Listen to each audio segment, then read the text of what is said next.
Howdy. Mr. Gillette. Howdy. Mr. Kirkland.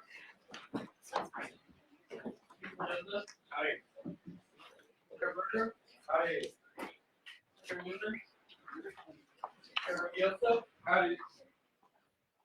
Mr. J.R. Rodriguez. Howdy. Mr. C. Rodriguez. Howdy. Mr. Banks. Howdy. Mr. McGill. Howdy. Mr. Spur. Howdy. Mr. Gupta. Howdy. Mr. Ahmed. Howdy. Mr. Aiken. Mr. Machado. Mr. Anderson. Mr. Cabrera. Howdy. Mr. Jamie. Howdy. Mr. Yang. Mr. Great. Mr. G. Materas. Mr. Dow. Mr. Feldman. Mr. Flores. Mr. Frank. Howdy. Mr. Julius Garcia. Howdy. Mr. Williams Garcia. Howdy. Mr. Gay. Mr. Graham. Mr. Hardison. Howdy. Mr. Hutto. Mr. Jeffries. Howdy. Mr. Clayton.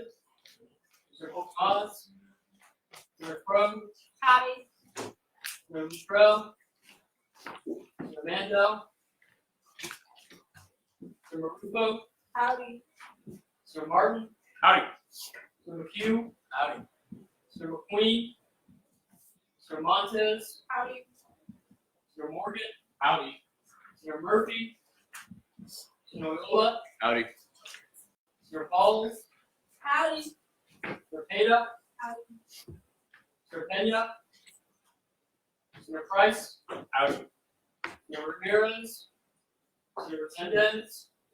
Mr. Rivera. Mr. Rowan. Mr. Smith. Howdy. Mr. Gunner Smith. Howdy. Mr. Tran. Howdy. Mr. Trostler. Howdy. Mr. Tomlinson. Howdy. Mr. Walter. Mr. Wood. Howdy. Mr. Hine. Howdy. Mr. Nassels. Howdy. Mr. Oldak.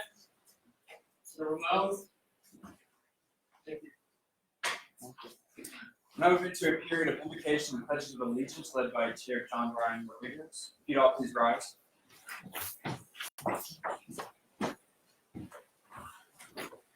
If you all would join me in prayer. Dear Father, please let us come here tonight as we go through about our bi-weekly business. I ask that you stick with us and we go through good conversation here from our prospective candidates. This upcoming election happening here on campus, and ask that you be with us as we go through any such station that we might have some trouble following or just want to share some good words with. As we go through this election cycle this week, I ask that you give all the candidates and their peers peace, but also a heart of respect as they go about talking to other candidates, talking to their peers, constituents, but you remind them that you're here for testing.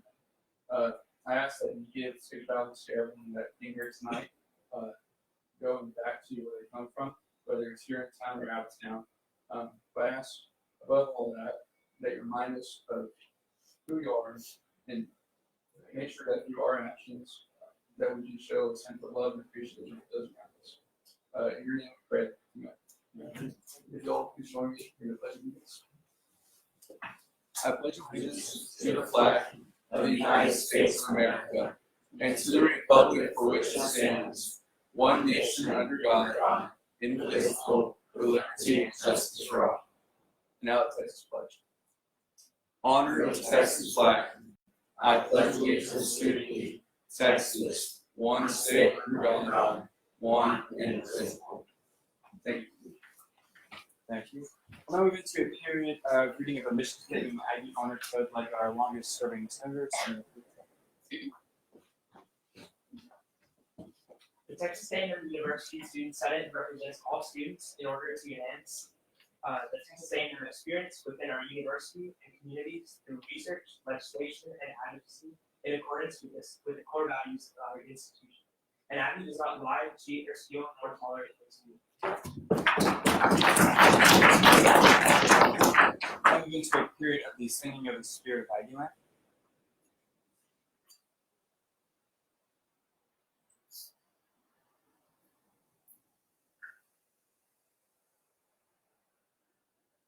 Sunday was the last one of the school living so grand, but there's a spirit.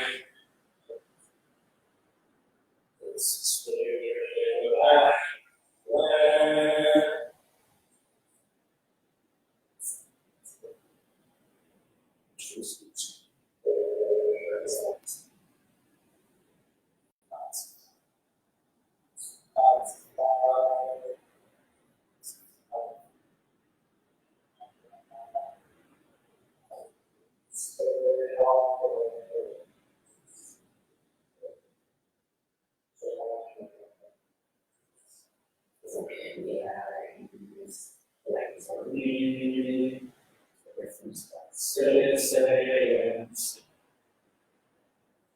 Please be seated. We'll now move into a period of open forum that will be chaired by Pro Temp Connor Hull.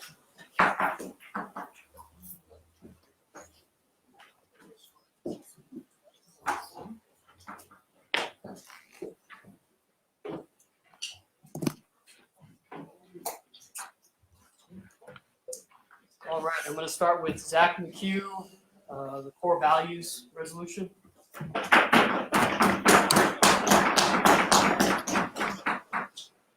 We'll give them over here for everyone to get up here.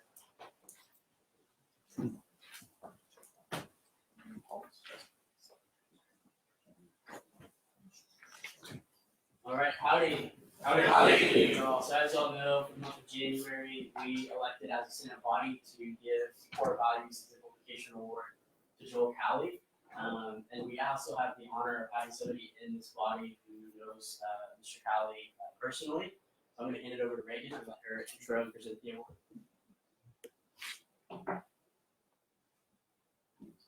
So first of all, I want to thank Mr. Cowley and his wife Tammy for making it all the way into Houston. Let's give a round of applause.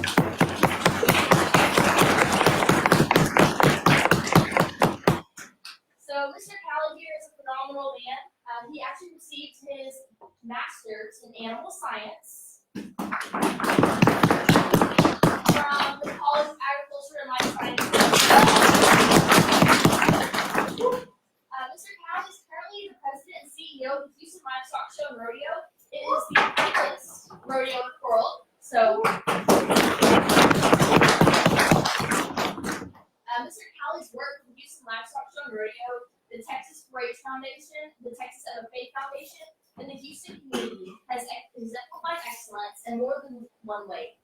He has positively impacted thousands of students, especially here on A&M's campus. So if you've ever participated in the Houston Livestock Show and Rodeo, or if you've ever received a Houston scholarship, will you please stand or step forward? So Mr. Cowley, as you can see that you raise leaders in so many ways, and we even have some standing back here that you may have not seen. So leaders on campus, you've helped us in ways that you were not even realized of. So thank you. So may this award stand as a testament to the work that you've done and that you'll continue to do as excellence for Aggies and as an Aggie. So thank you.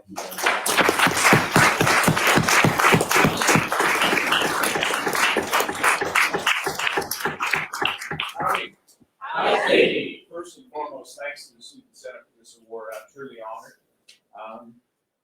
I receive a lot of credit by association working at the Houston Livestock Show and Rodeo. Oftentimes in casual conversation, people introduce me and they say, he runs the Houston Livestock Show and Rodeo. Not true. The Houston Livestock Show and Rodeo runs me.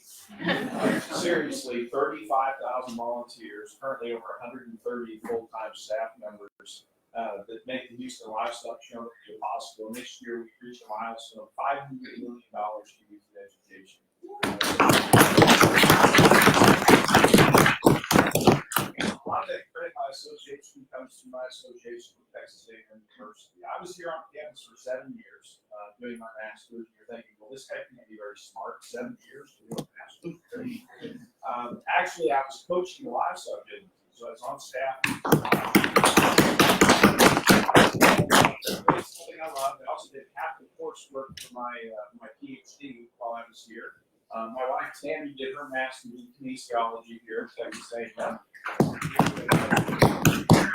Mary and Brian, our first daughter was born here. When that first daughter was born, I thought I'd get a job, so that's when I left State University.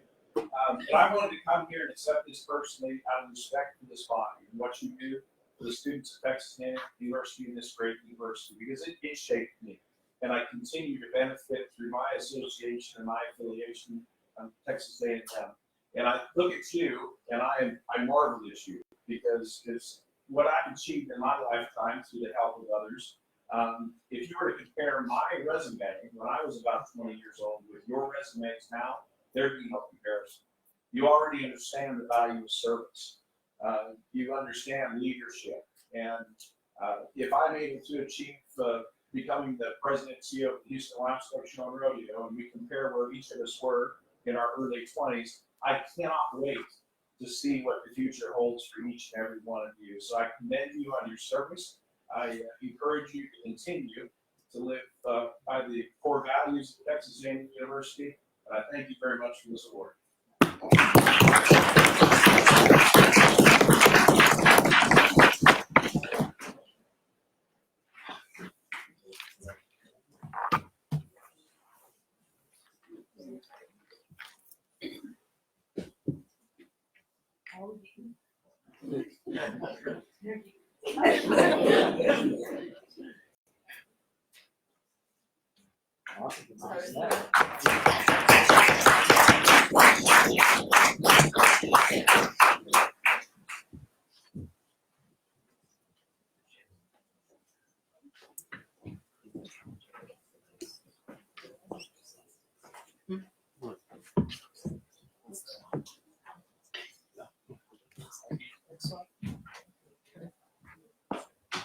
Awesome. Thanks so much for watching that, guys, and for making that possible. We also do have one more thing to do with the Core Values Committee, and I'll get out of here because I know we have a lot of people to speak tonight. We have a nomination for the month of February. Duration is for core value of loyalty. We'll go ahead and go to the next slide here. Our nominee for this month that we've chosen to put up as a committee as Connell McCormick. Connell was a cadet here. We graduated in the class of 19. It's a fourth generation ad. There we go. Fourth generation ad. He's a revenue handler, and he's in E2. Obviously goes for being a revenue handler. He was part of the Mountain Cavalry, as well as working for John McCormick this time here at A&M. And beyond that, now he's at Texas A&M. He's at SMU University, receiving a law degree. And so that's our nominee for this month. He's a great guy, and we're excited to put him before you. If you have any questions, I guess I'll leave that up to you. Now open to questions.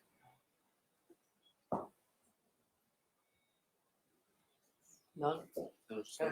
Woo!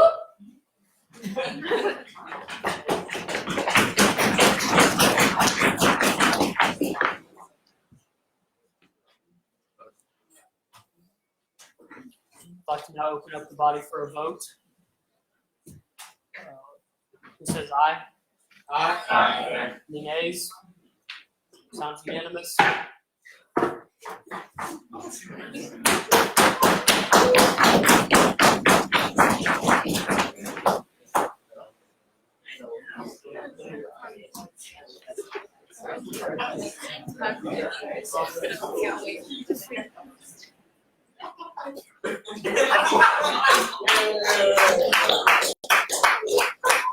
I'd like to now recognize Jake Schatzer, the Week Leaf Maroon campaign.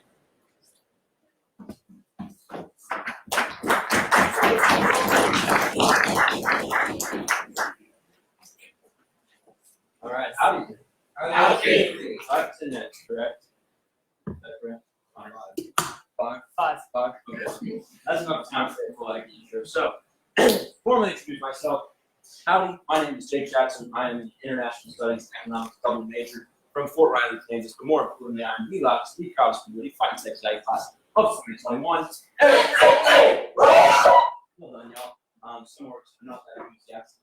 Appreciate that from you. So I'm here tonight to represent myself and our two co-candidates, Dave Cox and Ida Ortiz, who are both running for junior yell leader. They cannot be here because they're speaking to other organizations at this time. But first off, thank you all for having me here. speak a bit about myself and our campaign. So just to give you a bit of background about myself and why I'm running for Yellow Leader. I am from a military family. My dad serves in the U.S. Army, and so I have never actually lived in Texas before coming to AIM in my freshman year. I was, to give you my full life story, I was born in Kansas, moved to Illinois, Colorado, back to Kansas, Hawaii, Virginia, Rhode Island, South Korea, and then came here for my freshman year of college. So that was a lot of change, that was a lot of diverse experiences, growing up in different places. I'm really grateful for that.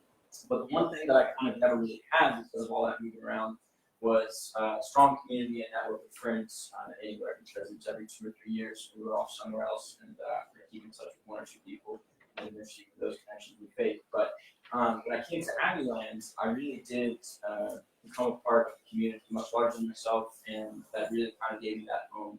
And so I'm incredibly grateful for that, and to try and get back to that community, I've done several things.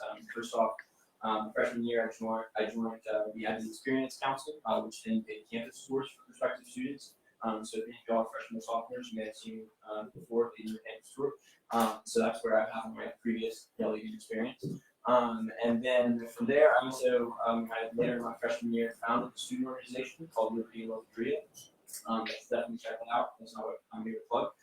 But basically, that experience of starting a student organization through offering this building to the Department of Student Activities to try and further that community experience for others through that core value of leadership, and also selfless service, helping people that we never meet ourselves. That was something that became really special to me. And so through those activities, I really got involved with this university and met so many amazing people. And that experience has now made me decide to run for Yellow Leader, because I want to give back to the university as a whole and selflessly serve you all as a Yellow Leader and representing this university and the rest of the country. And so as far as our campaign, we chose to call ourselves the Bleed Maroon campaign. First off, it sounds kind of cool. And second, because Bleeding Maroon refers to being an Aggie and being a passionate Aggie. And for us, that is truly what we believe qualifications to be a Yellow Leader should be, is that you be a passionate Aggie. And it's obviously no secret that there's a student organization that often has a monopoly on who wins Yellow Leader. And it's not necessarily a bad thing, but I do think that we want to see people from more backgrounds be able to share their Aggie stories and represent this university. And so, although all of the cadets that are running for Yellow Leader are wonderful people, it's nothing against them personally. We are good friends now, we've joined several times. It's the fact that we want to, yes? I'd like to recognize Tate Banks for a question. Okay, keep going. Okay. So, I'm sorry, I'm not familiar with the procedure. No, I'm not either.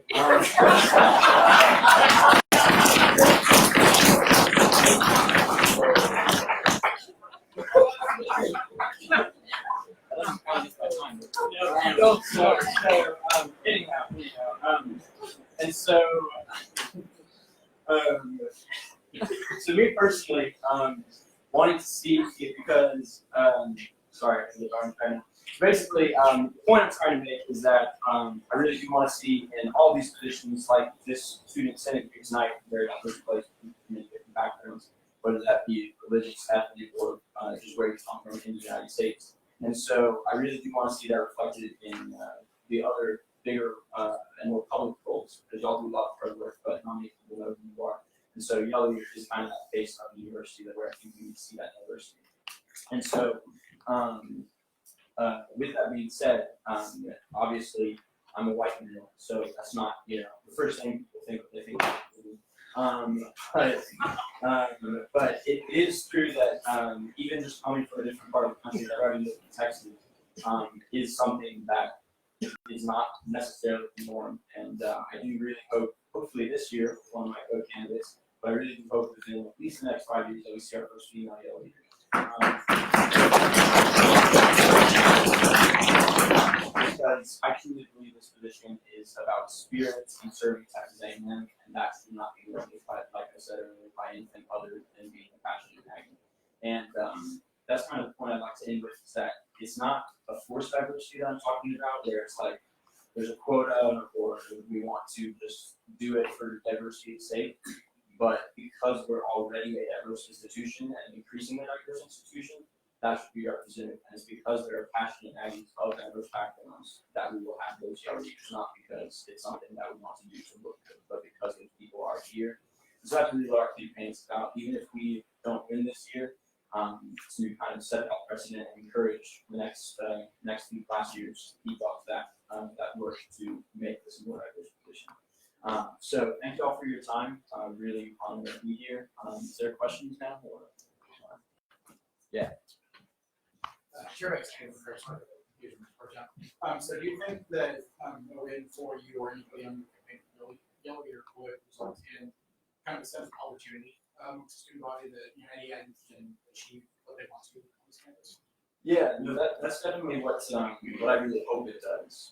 Obviously, people can take it any way, I guess, but that would really be my hope, is that by just this campaign alone, I think has maybe helped with that already, and definitely know I've talked to members of student organizations who are really enthused by it, and that maybe I haven't seen before in many Aggies. But yes, I think a win for just one of us would hopefully inspire people to continue to try and do that, whether you're in the board or not, or any other qualifier with it. Well, Senator Wood. Senator College Engineer. How did you and your two other members become one? yes, yeah. So you all may have heard of a media outlet called Motown. And so this is actually the organization that originally brought us together. They had an audition process with their own selection process to put candidates forward for Yellow Leader. And so we all interviewed that process because we thought that the platform would give us an opportunity to be a bit more heard that we might not have otherwise. And then through a few rulings by the election commission, which I won't really go into details of, they ended up not being able to serve out campaign staff. And so although that happened and we no longer support, we have still become very close as candidates and as people.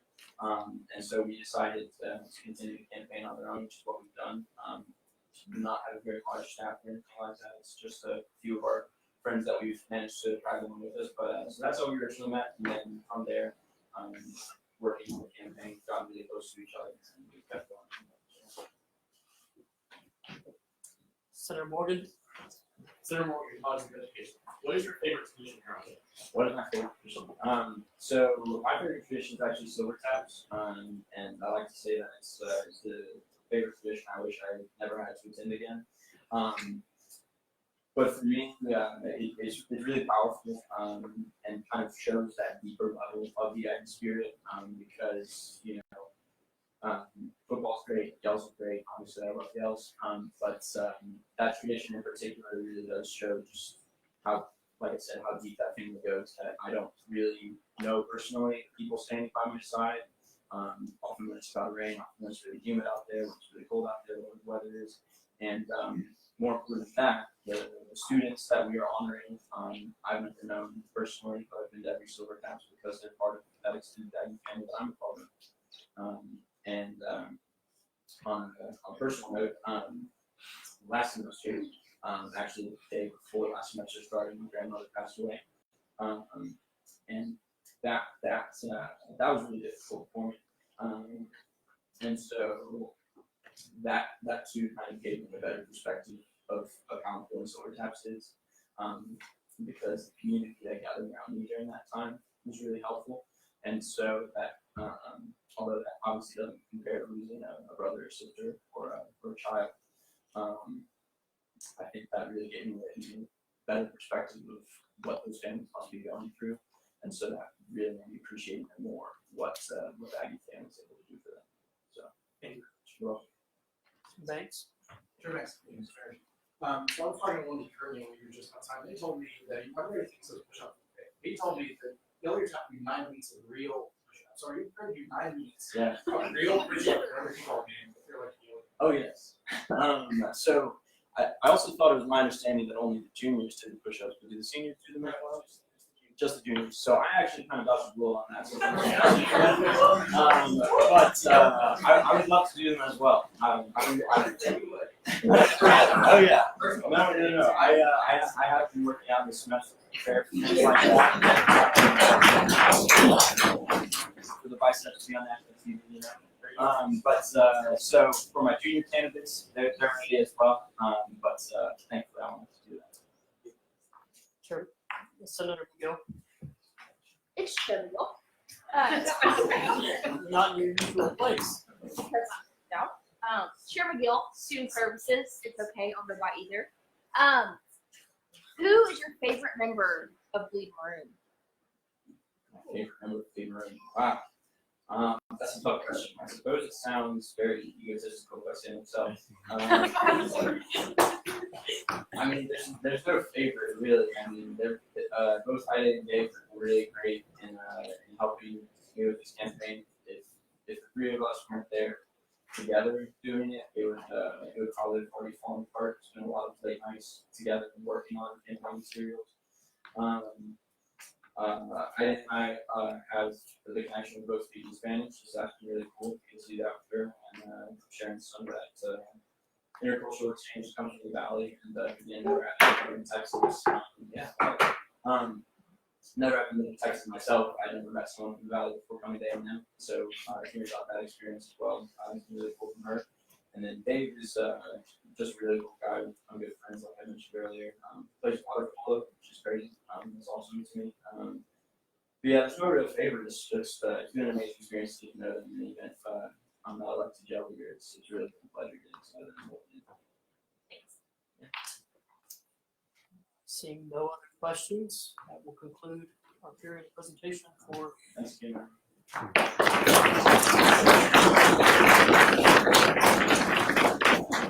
I'd like to recognize Big Event now. Representative.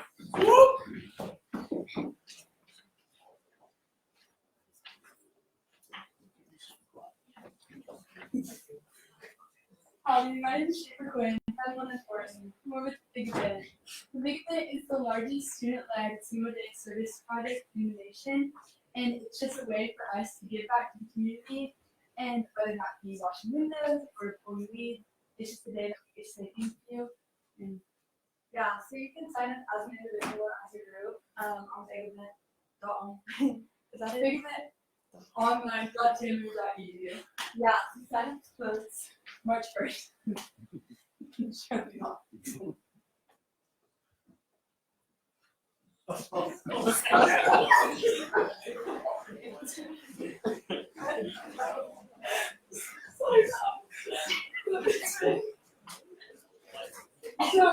it's sign up everywhere online.tamu.edu.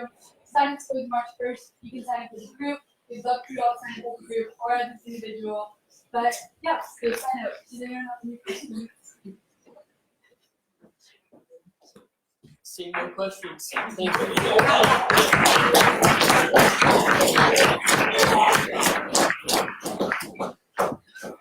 I'd like to now recognize Mr. Kelly Cox from Five from Yellow. That's fine. Howdy! Howdy! Howdy! Howdy! My name is Don Salinas. I'm the sophomore. I go to this picture from the road. But more importantly, I'm proud to be with the 568 class of 2022. Hey! Now, guys, I know that a lot of people like to say that they were born and raised in Aggie, but y'all, I went to my first Aggie football game when I was 9 days old. Yeah. This is a few back from 10 years old when my dad really started to brainwash me. The rest you would say is being raised the right way. I grew up in a house thinking that the word Longhorn was a bad word. And it was every birthday from when I was 1 until I was 14 here at College Station. My father used to tell me, why would you want to have a birthday party back home when you could spend in Kyle Field with 89,000 of your best friends? So I know that I like to make jokes out of these things, guys, but after coming to Texas A&M and going to Silver Tap at 10:30 p.m. in the closet, they're saying here for generations of Aggie and Husker, that crazy love and passion that my Aggie family had shown me growing up just seemed to make a little more sense. And I'm blessed with the opportunity to serve this university as a junior guild leader. I promise with my whole heart to strive to spread and show that love that I have for Texas A&M, help Aggies find their home here at Texas A&M and experience the spirit of Senator Patel. Thanks, Dave. Howdy. My name is Mason Graham. I'm a sophomore business finance major from Dallas, Texas. But more importantly, I'm a proud member of the Financial Study class of 2022. Hey! As soon as I could walk, I was in the stand throwing on the Aggies with my granddad, Rocky. You see, Rocky was the first Christian graduate of college in my family, and he's passed down his love for A&M and institutions through the generations. While the games with Rocky growing up were fun, there was something more special about A&M that caught my attention. I think it was that spirit that can never be told. Fast forward 18 years on my first midnight yell, marching an Aggie football game, and my dream of being a student at Texas A&M has finally become a reality. Last year, I had the distinct honor and privilege of serving the Aggie family on my committee, and this connected me in a unique way with Rocket. While serving in Vietnam as a Marine, Rocket hosted a muster ceremony for the Aggies serving alongside him. It was only then that I finally began to understand the spirit that he never told. If honored to serve next year as a junior yell leader, I want to share with the student body the love for A&M and our traditions that has connected me, Rocket, and the larger Aggie family. Thanks, and dig on. Hi, howdy. My name is Tyler Cox. I'm a junior construction science major from Houston, Texas. But more importantly, I'm a proud member of the Viking State class of 2021. It seems like yesterday that I was watching my older brother run out on the battlefield as a young man. But now that I'm on this side of things, I can tell you that watching and serving are two completely different things. And to explain this, well, I got a little story for you guys. I remember my first midnight yell practice on Kyle Field as a yell leader, and I was set to tell the story. Now, I practiced all day long. I mean, literally, like on the way to class, I was memorizing the story. In class, instead of taking notes, sorry mom, memorizing the story. And midnight came, and it was my time. Kyle Field, dead silent, 30,000 people watching, and grabbed the mic, and the yell leader's worst nightmare happened. My voice cracked. Yeah. But all jokes aside, I can tell you that from watching my brother serve until now, I've seen several groups of yell leaders come from Texas A&M, and I can confidently say that Mason, Memo, and Weston, also a quick pause, and the other two that are not here, Jacob and Western, they aren't really able to make it because they're speaking to another organization right now. But I can confidently say that they both have and know what it takes to be a yell leader. And so we're asking for y'all's support. Thursday and Friday this week to go out and vote. Vote Jacob Huffman, Keller Cox, and Weston Porter for senior yell, and Mason Grant and Memo Spence for junior yell. And so we're going to open it up to any questions. That's all that we have so far. So yeah. Any questions? Seeing none, thank you. Okay.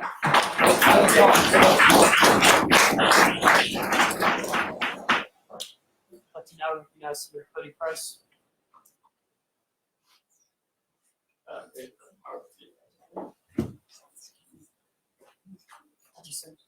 Yeah.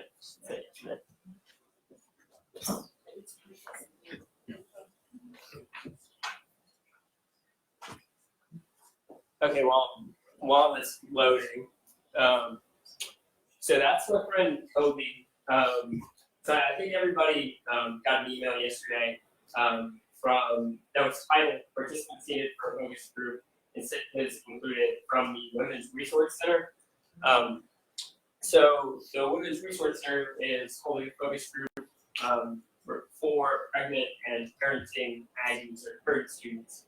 And that's sort of in collaboration with, but not mentioned in the email, Kobe, who this year founded the Aggie Pregnant and Parenting Student Association.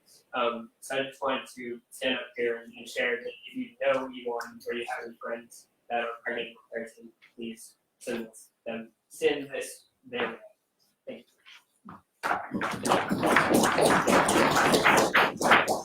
Chair McGill. Chair McGill, Student Services, could you just give us a really quick overview of what the student organization does? I really couldn't tell you. Kobe's fantastic. I'm sure she's doing great things with it, but I don't know much else from scanning the student organization page on the website. Any other questions? Seeing none, thank you. Thank you.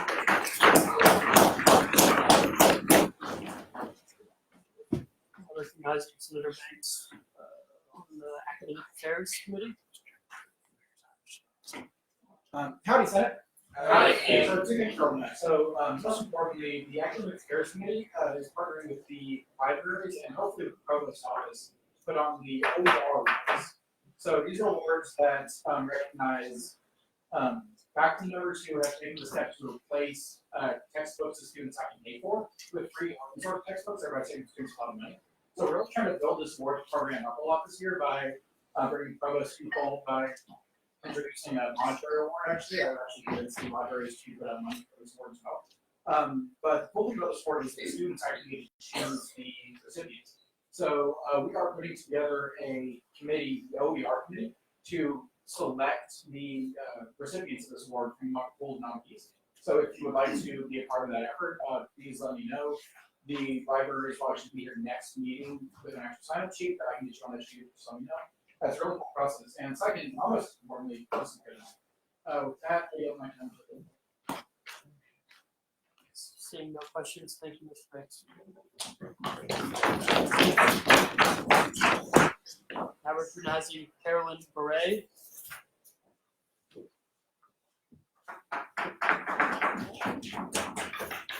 Howdy.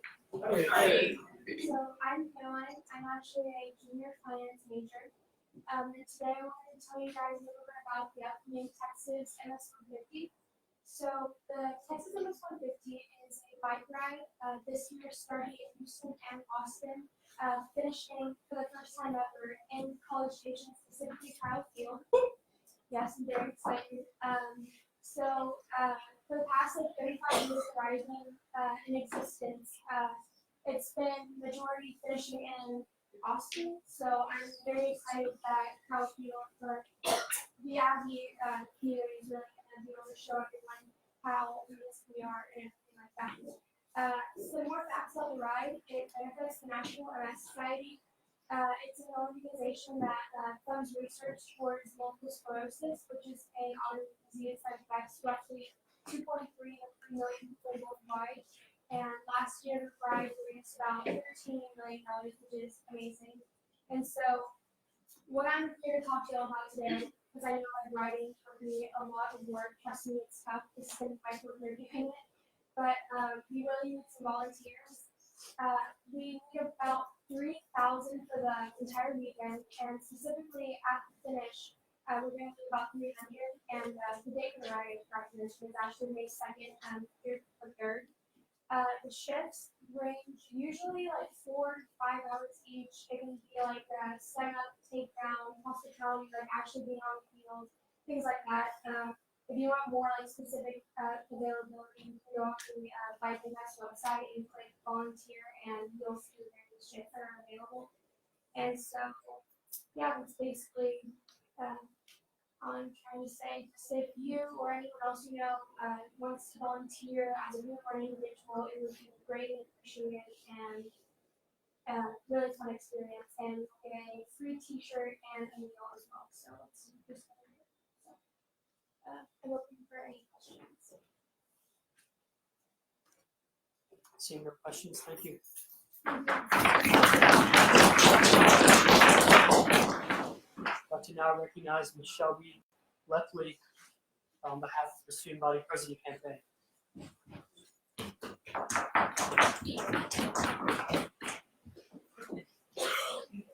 Howdy, Senate. Howdy. I'd like to start off by saying thank you all for inviting us out tonight. It's definitely been an amazing process over this last week, and I thought it was really important to come speak with you all tonight because y'all are the primary face for making sure that students are heard on campus. And so I think an important part of why I'm running is my purpose for wanting to be student body president. And for those of you that have attended the debates over the last few days, you may have heard this, but I think it's important to go into a little more depth so y'all understand my passion for Texas A&M. And so that comes from my family. I'm a second generation Aggie. My mom was class of '91 kinesiology major. And for her, going to college wasn't easy. She didn't have family support like I did.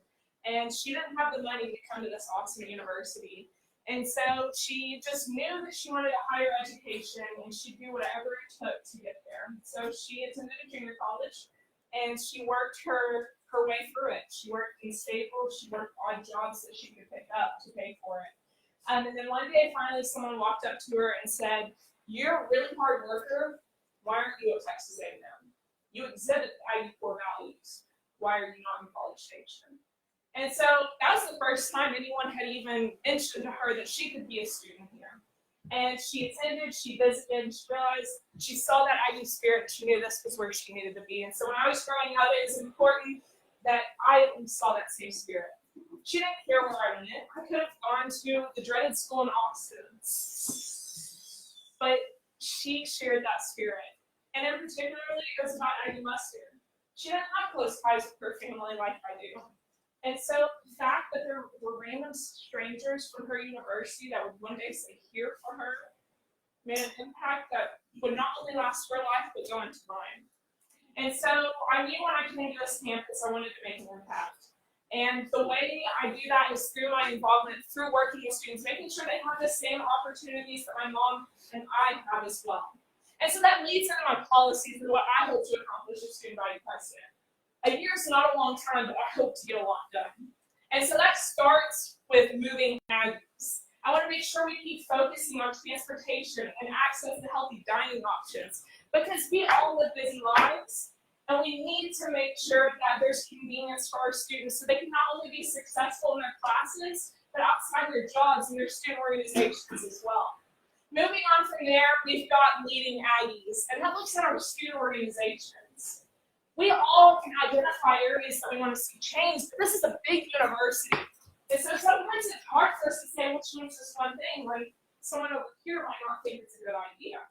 But what if we can connect our students, connect our student organizations that are working for change with their department heads, with their deans, with their faculty and staff, to make sure the changes they want to see for their communities happen, and then make this university better.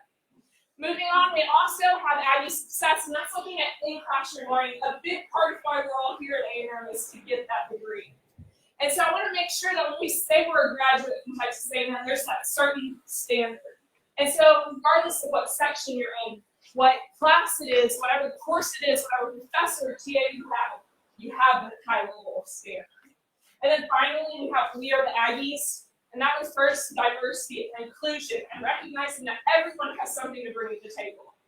I think we have not recognized that we can do more for our international and out-of-state students. I want to work to make better resources for them. And when it comes down to it, that diversity and inclusion for me is connected back to those core values, those things that we all share. How can I make sure that students understand that they are equally as important in investing in those core values, upholding them, and living in the Aggie spirit? So thank you, and I'd love to answer whatever questions you may have.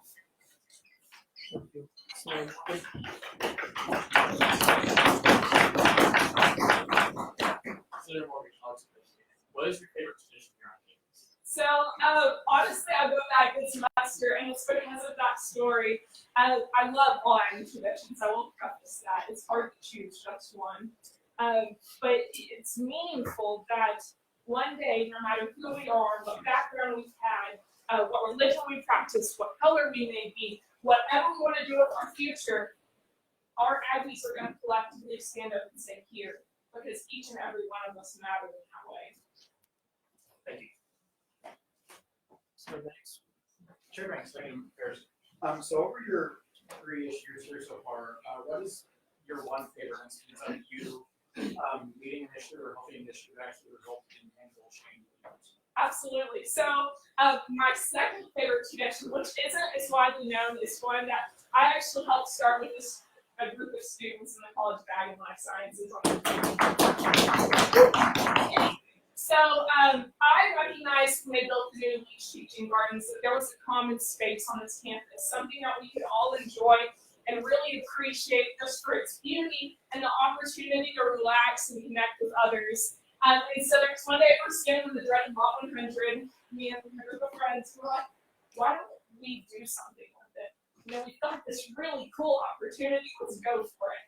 And so we decided we not only wanted to bring people together, but we wanted to connect student organizations, we wanted to connect them to our administration, and we wanted to bring in the community. And so what we decided is we wanted to have a little holiday celebration around finals time when we're all really stressed, And the way we did that was we talked with our dean, our vice chancellor, and we said, hey, we'd really like to put lights up in the gardens. And so it's been going on for 2 years now, so it's a tradition. And every year we grow in size. Every year we see new student organizations participate. Texas A&M Student Senate has also been a participant. And so it's allowing students to realize that, they have connections across student organizations, but they have a bigger impact too. They help bring this community together that is Texas A&M, that is the Bryan College Station area. And it was a long process. You had to sit down, you had to go through the meetings, you had to put together the action items. You had to step up and be there early and be there late for setup and cleanup and see the process all the way through. So I have no doubt moving into this next year, hopefully as student body president, I can do similar things with future initiatives. Any other questions? Seeing none, thank you, Ms. Humphrey. Thank you all.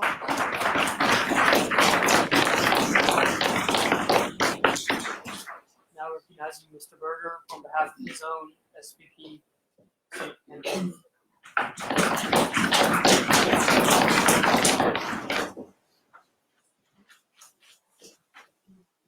Howdy, Senate.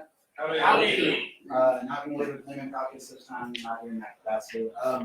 For those of you who don't know me, I'm allowed to. But for those of you who don't know me, my name is Tom Berger. I'm a junior agricultural leadership and development major from Katy, Texas.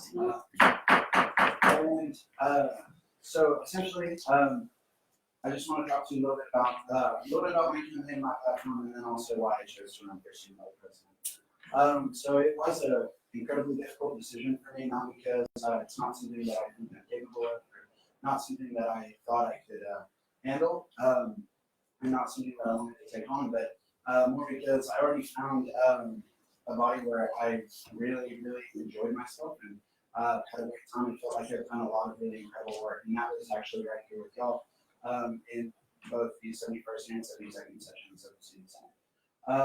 But what I've come to find over lots and lots of current reflection is that though I've done a lot of great work here and seen a lot of great work be done in this room, everything that I've sought out to accomplish in this room has either been accomplished or be accomplished by the end of the session. So ended up finding that, this is no longer my place of best fit, my place where I can create the most positive impact for the most Aggies. That's something that I strive to do in each and every day of my life.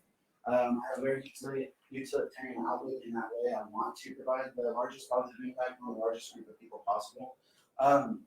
And so the way that I've sought out to do that now is by running for student body president. Something that I found is that not only is there the awesome opportunity in this position to have a huge impact on Aggies and have a huge impact on the community of the state of Texas, but it's something that I would absolutely be overjoyed to do. I've always had a heart for service. I've had a passion for serving others, and this is just one way that I really get to engage in that, and I can provide a really positive climate and positive experience for a lot of different people, a lot of different needs. And so that's something that I definitely am all about doing. And so leading into my platform is going to be focused around three major components. It's reunite, renew, reflect. And so when I analyze that portion of reunite, that's looking at ensuring that all Aggies feel welcome, all Aggies feel safe on this campus. That's looking at bringing different student groups that sometimes feel marginalized or feel left out, or student groups that haven't felt like that, and bringing them together, ensuring that they remind themselves and that they remember. This talk of the Aggie family, it doesn't just stop at fish camp or transfer camp, but it actually continues, and it's something you see. It's something that you feel every time you walk across campus, and every single person you pass looks you in the eye to a nice, warm, hearty howdy. It's something that really seems like such an easy concept and so simple. We all want to feel welcome, we all want to feel invited, and yet we're lacking in that respect. And that's something that we want to urge, that's something we want to bring back. And so that part of the platform is going to focus on looking at how we can bring all these parts of campuses together, how we can work with research, how we can work with transportation, and actually physically bringing these parts of campus together. And moving forward, we look at this part of the platform that's called Renew. And so within Renew, what I need to do is look at a lot of old programs within this university that might have fallen into disrepair or at least fallen out of focus. These are programs that have really awesome intent behind them, and these were initiatives that can very much do a lot of good for this university and a lot of students around here, but have fallen out of the public's eye for whatever reason. And so that's analyzing, programs like the 12th Can and career closet, which they might not seem like they're hurting because you know about them, but you have to analyze that a little bit deeper. Do you actually know where they are? Do you know how to use them? And then also, do you recognize the stigma around going to those services and asking for them? There are a lot of students who feel that it's incredibly difficult and incredibly embarrassing to go out and ask for help. They feel like they're asking for a handout. And it's not about giving students a handout, but it's about giving a hand to help Aggies rise up and to raise them up. And so it's about going out and it's starting new initiatives. One of mine being that no Aggie goes to bed hungry. That's a huge, huge thing for me. We can pretty well follow national statistics which state that there are absolutely tons of students who go to bed each night with food and housing insecurities. And it's not because, they haven't decided where they're going to go eat breakfast tomorrow or where they're going to sign a lease next semester, but it's because they're not sure if they can afford to rent a charger, if they can afford to go buy something information need, really anything at all that has nutritional value. So it's looking to implement new programs that are going to serve those students, and they're also going to destigmatize students and allowing them to ask for those programs without fear of what can come. And then Reflect is centered around continuous government. That's something that's going to look back at all these past brilliant minds. Mr. Morgan. Senator Morgan, college education. I move to extend the period of consideration by 2 months. Full seconds. Say aye. Aye. Any nays? Nay. Call it. It's all right. I would put it too. I know y'all don't want to figure it out for me. That's okay. I'll try to keep it short and I'll stop explaining myself now. So Reflect is something that is centered around looking back at all these brilliant minds that have served in this past as student market presidents, as student senators. Like there have been so many federal programs that have come up. SGA Talks Traffic, How to Get Health, and then also just cookies and coffee with the student market president. All these different programs that, whether they were big or small, have had a fairly large and fairly positive impact on students. These are things we can ask us. We can say, I did really well. We can reflect on it and say, how can you improve this for the future? I'm a firm believer that action without reflection can very much be a great use of your time. If you don't look back on what you've done, you don't learn from it, you don't improve for the future, then what was the point of engaging in anything in the first place? And while I do tend to believe that something that you didn't do in the first year in the position, you might not be able to do in your second year, we can't say how many of these programs could have been started halfway through the year with 1 month left. And so there really are a lot of great things that just might have not gotten picked up by the individual who's took over afterwards. And so these are things I want to look back on and I want to bring back. With that, that pretty much concludes my platform, and I'd like to open it up to questions.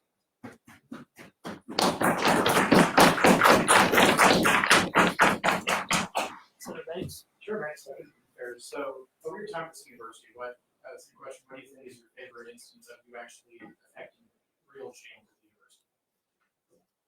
So I think probably I would have to say my favorite instance of affecting real change, it would be the culture change that's occurred within my own fraternity. So I'm a member of the Alpha Gamma Rho fraternity. When I joined this fraternity, I was a little wary of it. It wasn't the best culture. It wasn't, it wasn't toxic, but it wasn't incredibly positive. And that's something that, it was definitely difficult to go into that role, but I've always wanted to be somebody who goes in and creates a positive impact, right? And so I went in and it did, unfortunately, we found that this sense of brotherhood was really more of a sense of friendship whenever we were tasked with a really trying experience. Summer after I got elected to my first session in Student Senate, summer after my freshman year, I had a brother who I was very close to, Montgomery, passed away from renal cancer. Montgomery was actually a senator in the 71st session as well. Something that we found was that brotherhood that we all preached and that we engaged in seemed to collapse. No one really knew where to go or what was going on. Everyone was just kind of broken. And something that I thought was really incredible was myself and a handful of other brothers, we made it our mission. We made it our mission to pick up Montgomery's family, to pick up our brothers, and to ensure that everybody felt that they were engaged in a familial environment.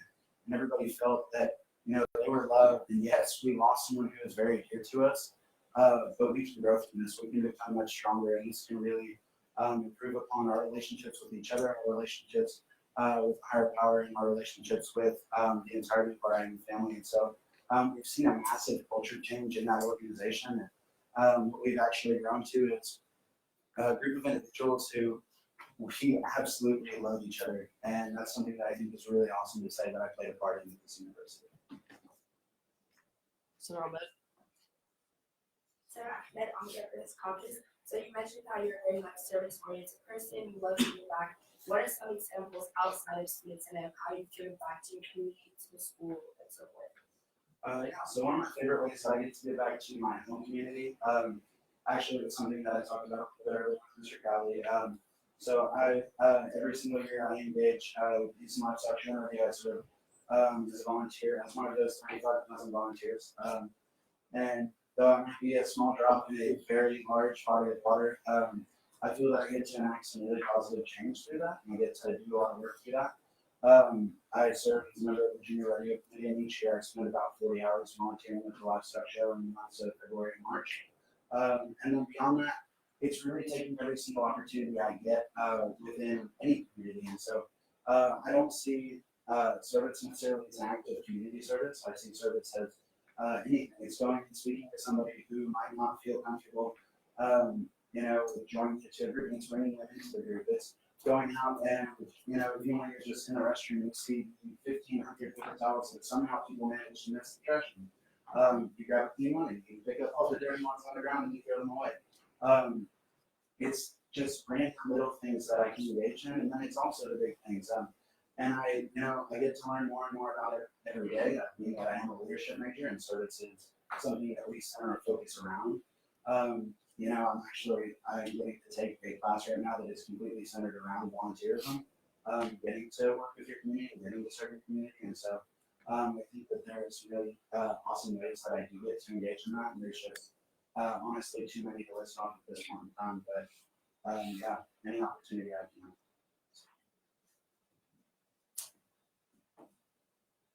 Seeing no more questions, thank you, Mr. Berger.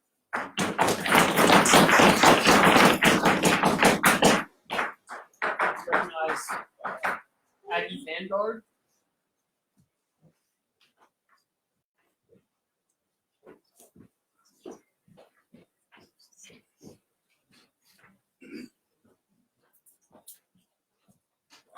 All right, forgive me, I've never done one before. But my name is Ryan King. I'm president of Aggie Vanguard, a men's service organization on campus. There are a number of men's service organizations, but in my term, I primarily focus on the community. A lot of that's been said tonight, and much to Evan's point and some others, there are a lot of opportunities on campus, 12th camp, that may not have been fully executed, but they're awesome goals. The cool thing about what I'm going to talk about tonight is the backing and support it has. So Maroon and White Night is going to be an all Aggie event in downtown Bryan, tailored towards uniformly connecting Aggies, all groups of Aggies. I've reached out to Bruna in the graduate program, the international students, bringing them in Relis campus, but also each council within the minority councils as well. And I'm going to go speak with IFC very soon. I'm going to speak with Dr. Stover here later. It's been really cool for me to try to engage a bunch of different on campus, but through these opportunities has been my working with the mayor of mine and a bunch of different organizations downtown. The goal is to further develop this community and bring in businesses and keep the education in the area. That's the goal for the city, for the community. That's where the interests lie with them. This really is a cool event. You can think of it as actually like South by Southwest when in Bryan. And if any of you've been in Austin, that it's a huge festival that Most of the community also is out tons of live music. The restaurants down there are doing very appropriate 12% discounts for all the students as well. There's going to be movies playing at the Queen Theater. We're going to have tons of student performances, such as, if you know, Jacob Stelly, the One Army Band, trying to get some good exposure for them as well. But trying to create a platform to where Aggies can come in, promote maybe some organizations or goals to other Aggies at this event. There's going to be some tech and startups that come in that have jobs available. There's really no end to where this event could go, and a lot of people that can benefit from it. And so I just coming here tonight to see if you guys have any ideas you can throw at me to incorporate groups of Aggies, things that students would like to do while down there. It is kind of like a very community-like setting. And also, if I've got some of these as well, if you'd like to take them with you to your organizations, they're kind of big. They've got all the information on there. It's going to be March 20th, downtown Bryan, 6 to 11. And also, really to mention, there will be spirit buses shuttling kids down from Old Main and Wise and Baker Engineering Building to provide safe transportation. Carpool's getting in on it as well. I'm sure I'm forgetting a lot of stuff. That's how much it entails in this event, and I'd like everyone to be a part of it if possible. So. Thank you.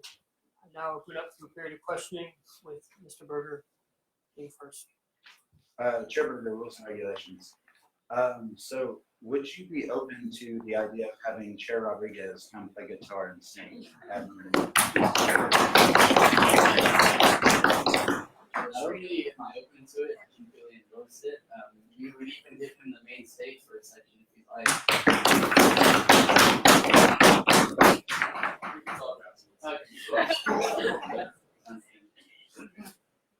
Seeing no other questions, thank you.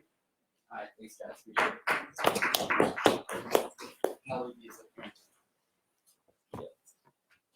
Now recognizing Mr. Caleb Zuniga on behalf of his SPG and the scene.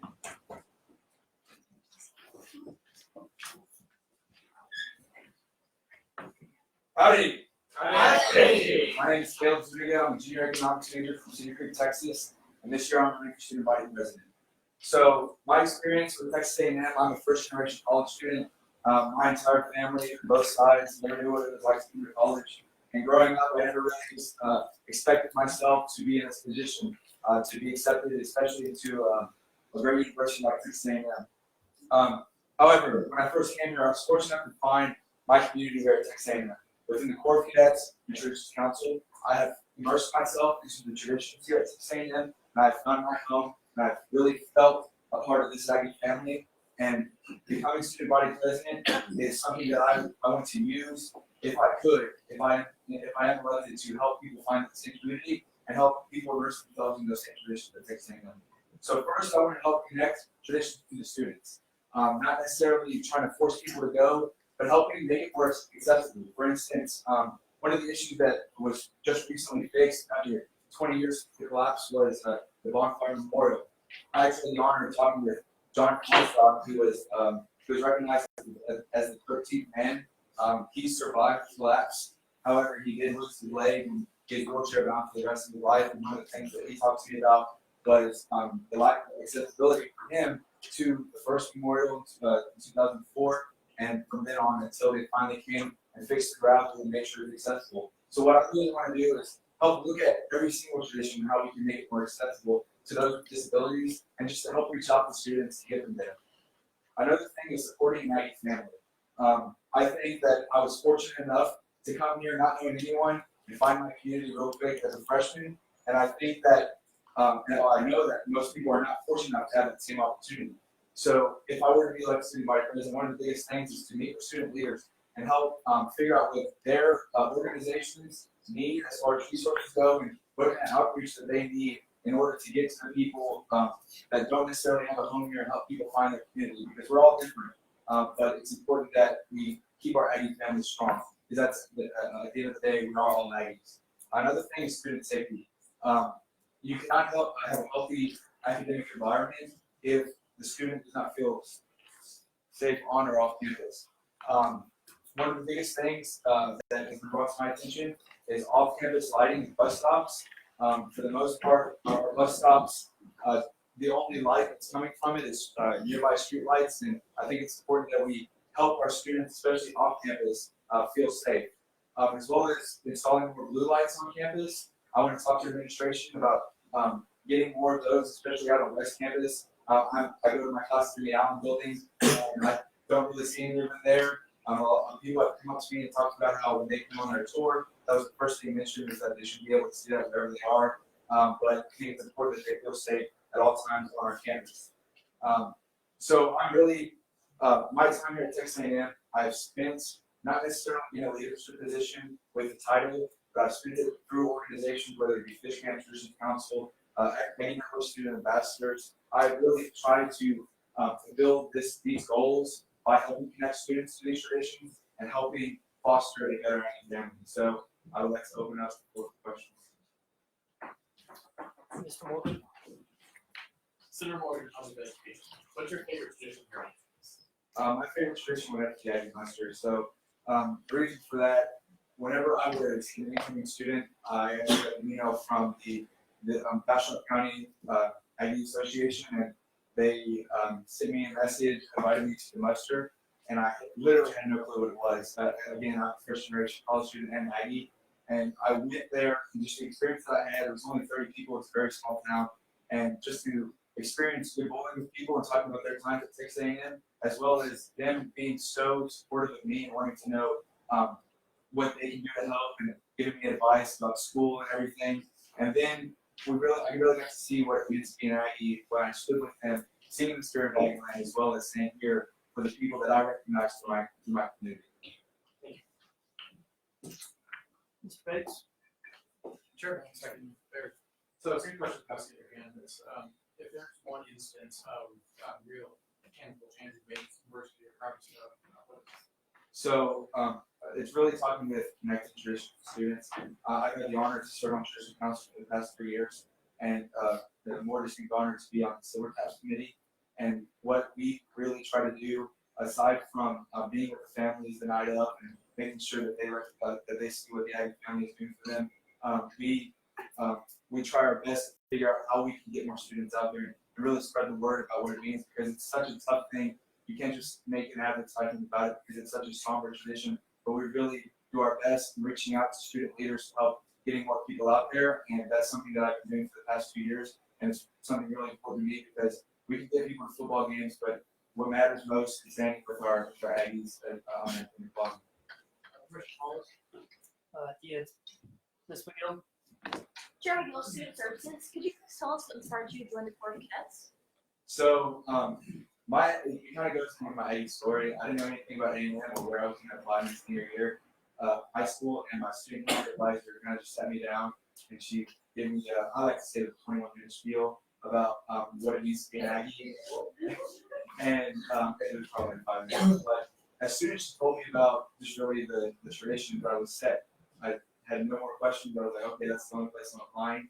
And then another guy that was a business teacher at my school, and he was in Corps of Cadets, and he came up to me and said, man, what she said was great, and that's I really want you to go to Texas A&M, but I mean, if you really want to be immersed in a lot of these traditions, I say you join the Corps. And I didn't know what the Corps was, but I said, sure, I'll do it.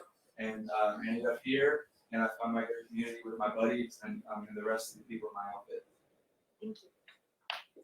Mr. Wood. Senator Wood, Audrey, James, have you been in First College Corps yet? No, I'm not. They planning on doing that? So just before this, we actually had a meeting with the new Corps leadership, Corps commanders, and the major unit commanders about Corps endorsement. All this we candidates when we spoke. So, yeah. Mr. Bates. Sure, second affairs. Have you ever at any point in time that you had served in the school side?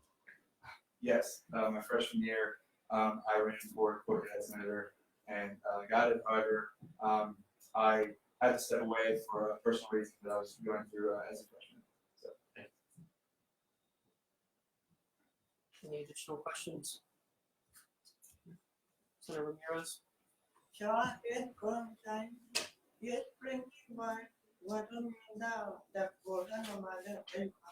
Oh, the cord. So this corps goes through the outfit in the corps that has the most student community service hours, and so we've had it 2 years in a row, and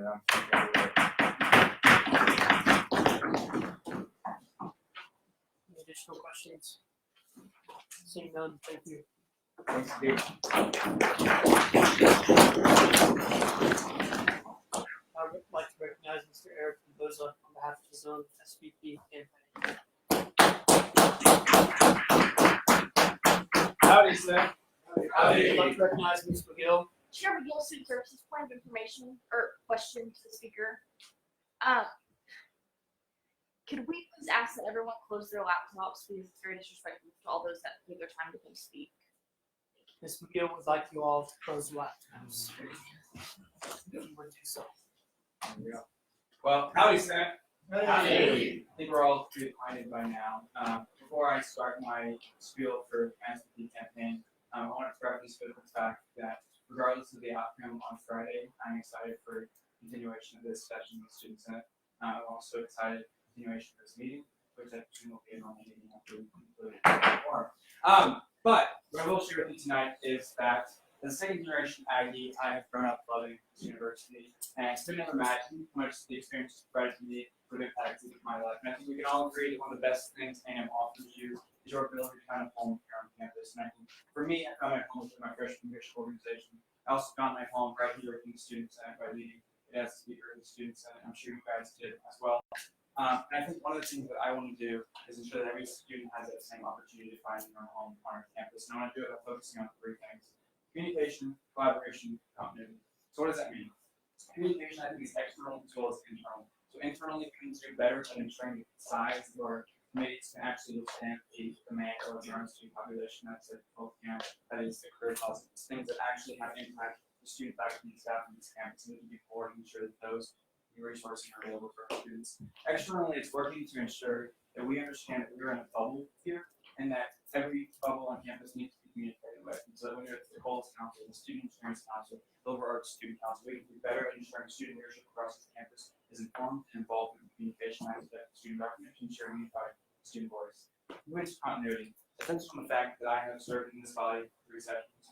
This is a continuation of that. It is my final session in the Student Senate, but I want to continue to work on what I have these past 3 years. I'm proud of that work. I'm proud of the fact that I've been here since freshman year, since just weeks after coming on this campus, and I'm proud of the fact that I'm still in this body with you all. And I think working on issues like fall break initiative, working on issues like open educational resources, which I've spearheaded since freshman year, working on issues like increasing parking and moped parking on this campus. Then we also touched on the final piece, which is collaboration. And collaboration touches on all 3 of these things, but I think we can do a better job internally as well as externally for communication as well. So I'm excited to serve you all. The thought of it, excited for you to value the role this organization has on this campus. I value the role that you all have in your respective circles, and I look forward to answering your questions. I look forward to having your meeting after we're done here. So thank you.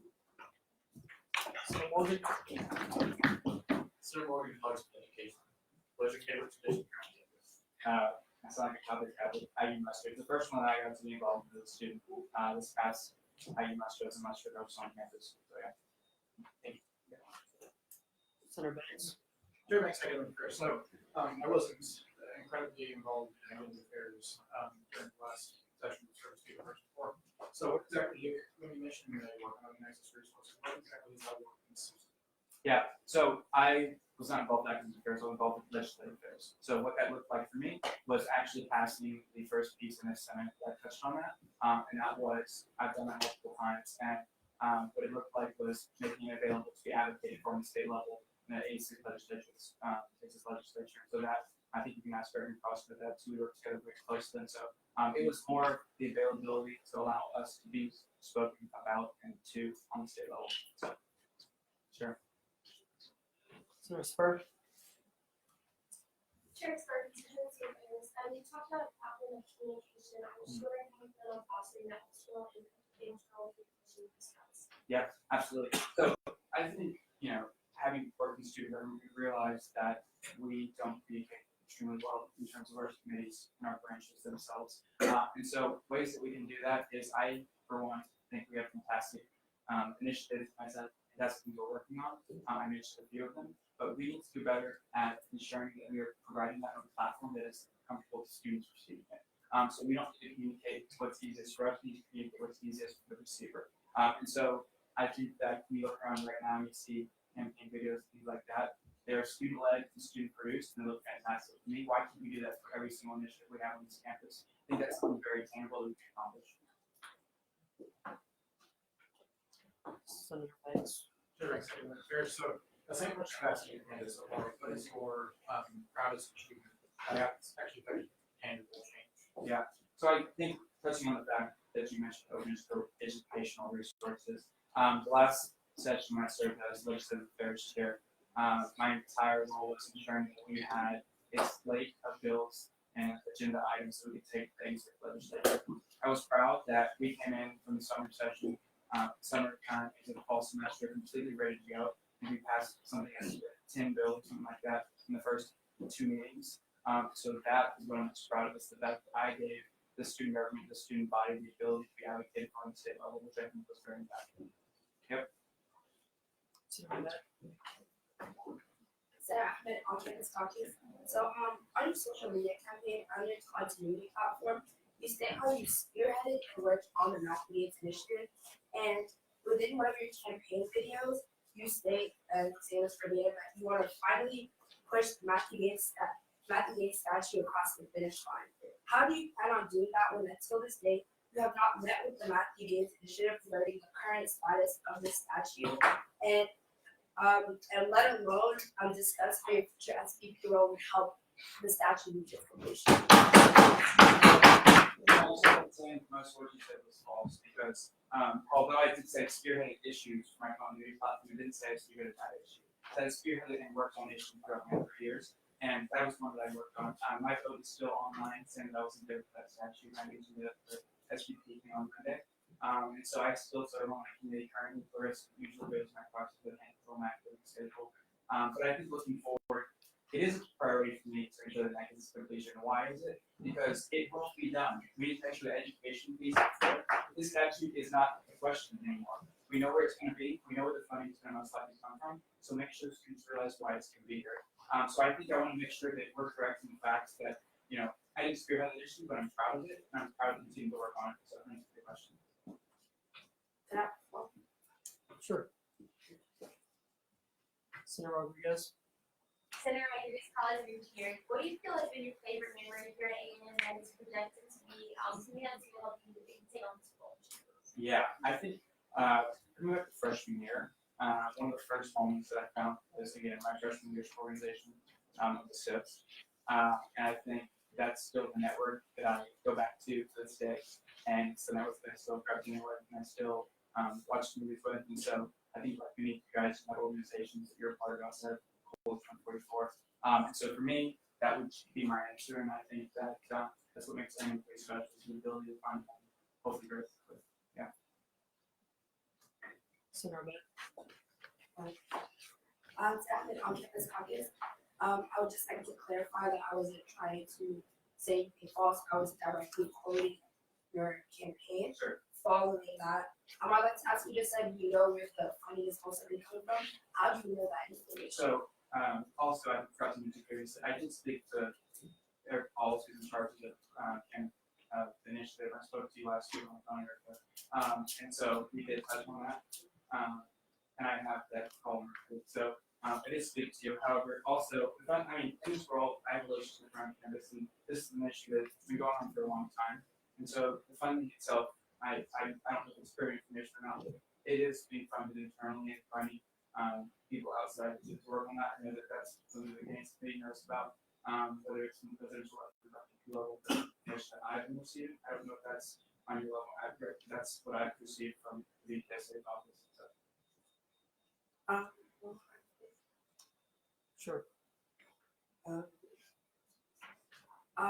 First thing, from my understanding, as a member of the initiative, that's not information that's like well known, or that's not information that is true. We are still working on the funding.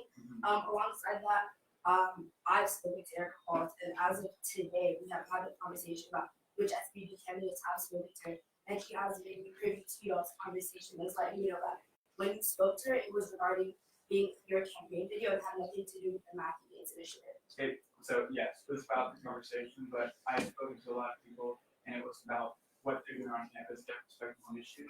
We don't need to debate that, we have different perspectives on that. But again, the statute's fully not completed. You mentioned that it's not present, so I'm happy to continue to work on it, but it was, it's sufficient. But look, I think we have work to do, that's clear, but it's not clear, so. Just for more information. Does it pertain to the original question? Yes. I think it's asking actually at this point, but. Yes. So I would just like to ask, as SVP, you have admitted that Math Gains is an issue that you do want to focus on. Sure. But how would you want the student body to vote for you yourself are avoiding falsehoods and basically saying things that are not exactly true? I just this question. And it's not, that's not true. We know each other. I don't know why this is a question from you. I think we're friends. This is not falsehoods. I re-quoted what it says on my website for my platform, spearhead and work on issues. We have worked on this issue, and I want to continue to do that. It's not a lie. And I'm proud of that, and I think it's something that the student body should be proud of. We continue this progress in the student work. Senator McGill. Chair McGill, Student Services, also on your platform, under your continuity, you talk about creating a campaign to get students to utilize the mental health resources on campus. Can you go a little bit further into that, talk about which mental health resources, which groups of people, and what kind of campaigns that haven't worked in the past? Yeah, so I think this, again, from back to work that I've done in this body, freshman year, the first thing that I ever presented in the fall semester was a mental health resource built. I still have that picture of me standing on this floor. And it was because we have a student body that, again, is growing in population, but the resources we have aren't necessarily meeting that target. And so I think that when we realize that, we're doing fantastic work in terms of how long people that need those resources they have to receive it. But it doesn't mean that we have the supply of faculty to meet it initially. And so ensuring, counseling services, things like that, are most important to me. That's part of the reason that fall breaking is really important to me, is because it would house a break near midterms, which is one of the most stressful times studies shown for the students, faculty, and staff. So mental health is a big piece, and I think we can all work together and improve it. So. Question follow up. Senator Costa. Thank you, Senator Costa on campus. In 3 words, could you tell us what you think the biggest issues on campus are? Sure, open educational resources. Senator McGill.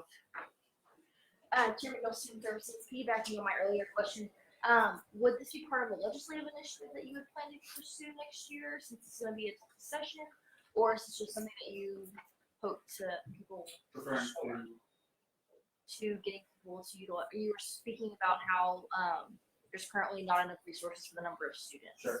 I think that is majority of campus issue, if you look at it.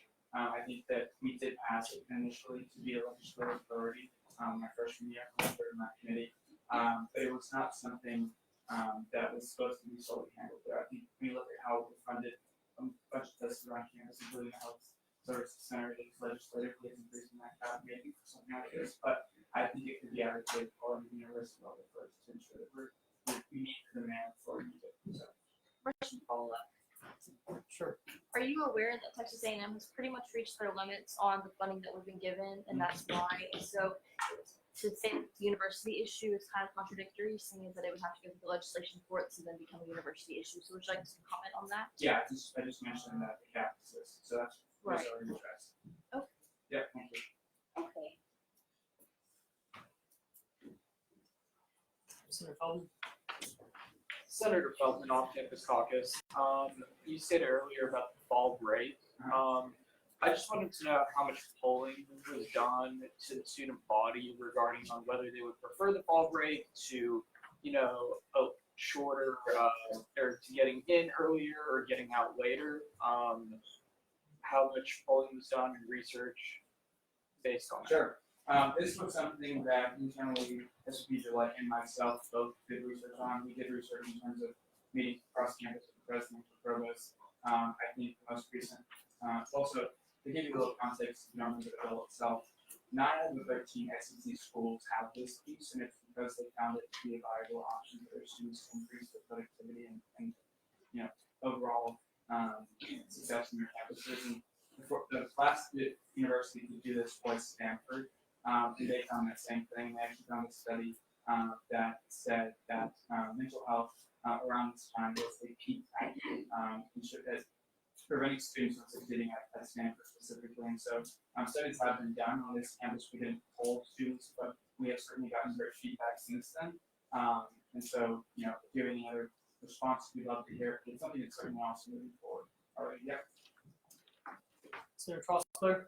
Senator Trostler on campus. Permission to practice. Great. I live on campus. A number of students have often approached me about some concerns about health and safety. I wanted to know what's in your thoughts for improving safety, specifically public safety, blue light, etc.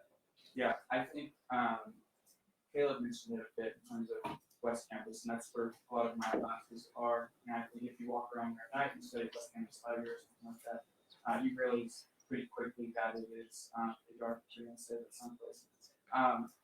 And so, certain lighting is something RHA has funding for that they have in the past approached us to work with a source of income to fund their additional lighting on campus. I think also you mentioned blue light specifically in the fact that a lot of, to my knowledge, students and correct, don't work.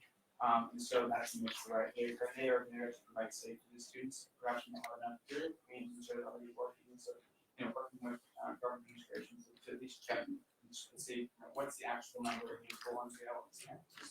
A good start. Yep. Senator Banks. Sure, thank you.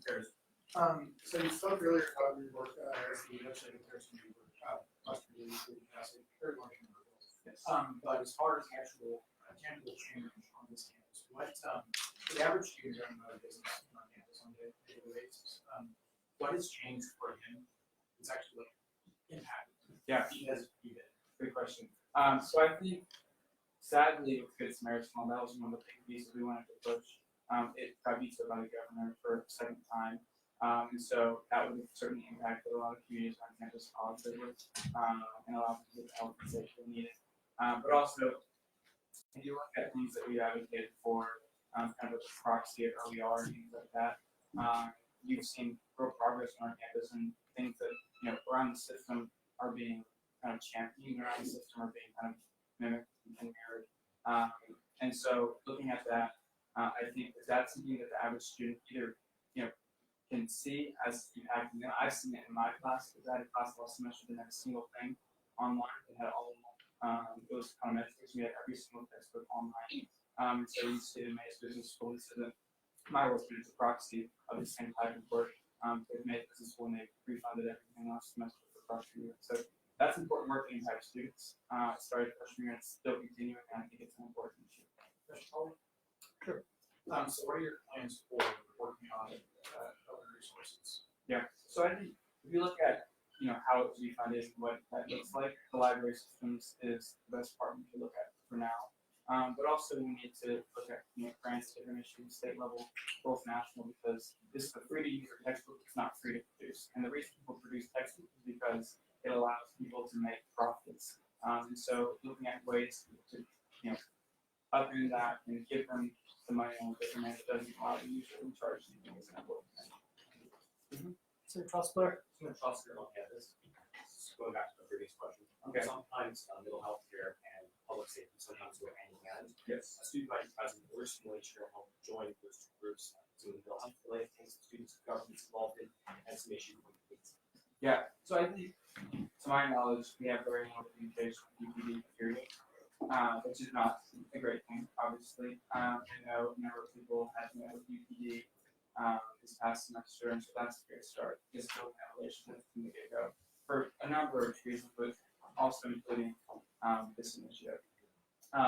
And so they do have the link in many cases, and those are both important issues, but also, I think, to be frank, we don't have much of a hand in either one of those. We go against that.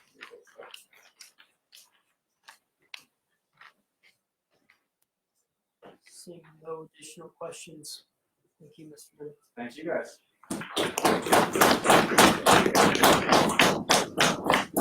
like to now recognize Mr. Trey Daniel Richardson on behalf of his own West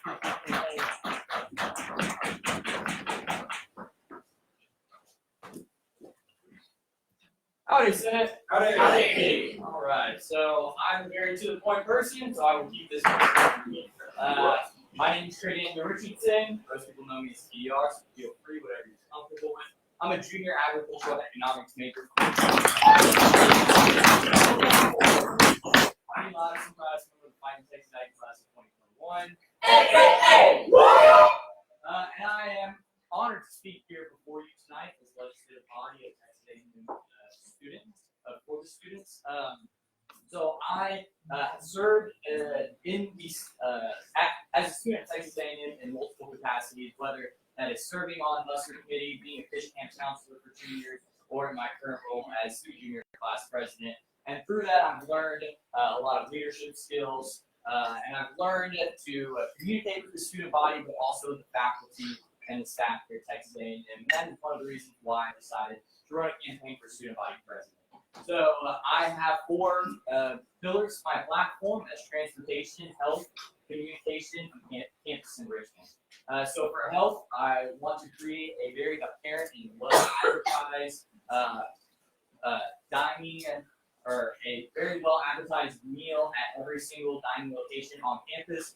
For instance, it would be called TDR's Choice. It really would be called that as an alternate name. And then whether you go to Cabo in the MSC or you go to the Grill and Pavilion, it is that specific dining location version of their healthy option. The next thing I want to do is work with transportation. I want to work and speak with transportation services to create an incentive program for students who more specifically ride the Aggie Spirit Bus on and off campus, so that more students utilize that system that Texas A&M provides, that gets more cars off of the streets and makes a little bit more parking a little bit more available. The next thing I want to do is open up communication, and that is hold SGA accountable, increase accountability, but also the visibility with the student body. I think we can all agree that there's a little bit of a communication gap between the 2 entities, so working towards that both in the legislative body as well as the executive body and student government. And then the last one is campus enrichment, which is working to finish the Gains Initiative, as well as targeting the freshman class to make sure that they are well aware and taking advantage of the wonderful traditions and opportunities that Texas A&M provides them. I would like to now open the floor for questioning. Any questions? Mr. Banks? Chair Banks, Acting Affairs. First off, let's have the whole jacket sweater on the really risky, great. Second question to ask everybody, what is the proudest instance of singular change, like real change of the business? Yeah, I think the proudest thing that I can think of really goes back to this summer, so pretty recently. So I've had the privilege of being a fish camp counselor for the past 2 years, and my fish camp that I was involved in this summer was selected to host the Aggie Achieve program, which is a pilot program. They go through Texas A&M and earn a certificate at the end of it. So really getting to go through the challenges, but also the joys of working with those students and ensuring that they have support system, not only at fish camp, but their entire time here at Texas A&M. And then also working with the other students and seeing that they have a great welcome into Texas A&M.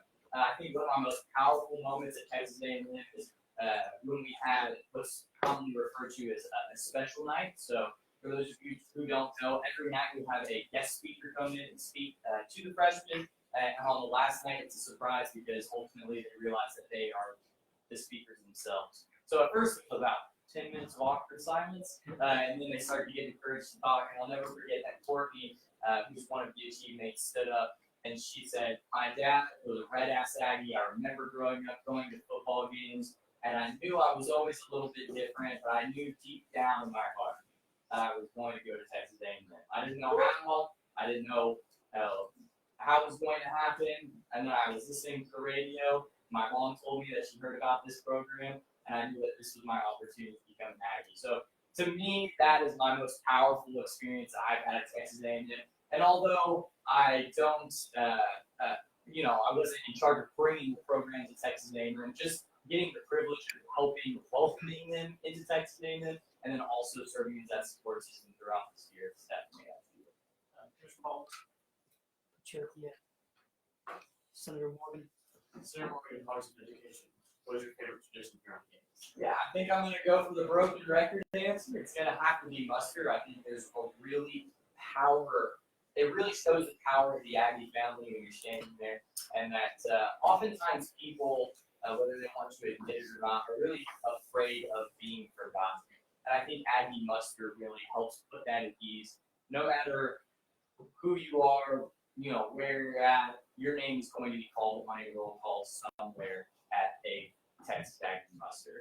I'm also a little biased in the fact that I do currently serve on the Aggie Mustard Committee, so I get to see all the hard work that's put into it, but more importantly, I get to see how much Aggie mustard really means to the Honor families.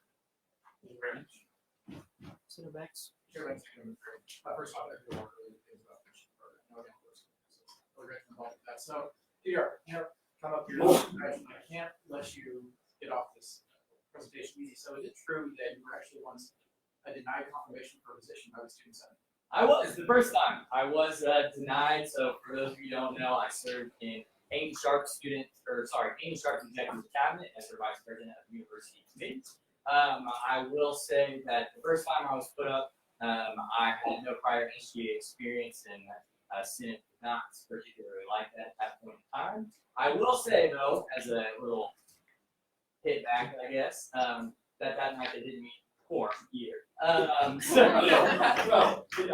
But then eventually I came up a second time and was confirmed and loved serving in the position under SVP Sharp. So thank you for that. Senior Mr. Burke. Chair Berger, rules and regulations. Trey, I just want to commend you for recognizing the rules. I really appreciate it. Seeing no other questions, thank you, Mr. Richardson. Thank you. Let's recognize Mr. David Cabrera on behalf of his own student body president campaign.